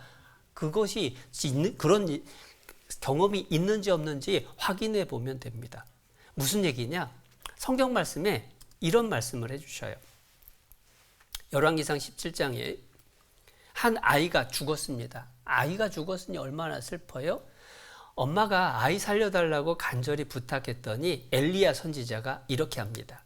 그 아이 위에 몸을 3번 펴서 엎드리고 여호와께 부르짖어 가로되 나의 하나님 여호와여 원컨대 이 아이의 혼으로 그 몸에 돌아오게 하옵소서 하니 여호와께서 엘리야의 소리를 들으심으로 그 아이의 혼이 몸으로 돌아오고 살아난지라.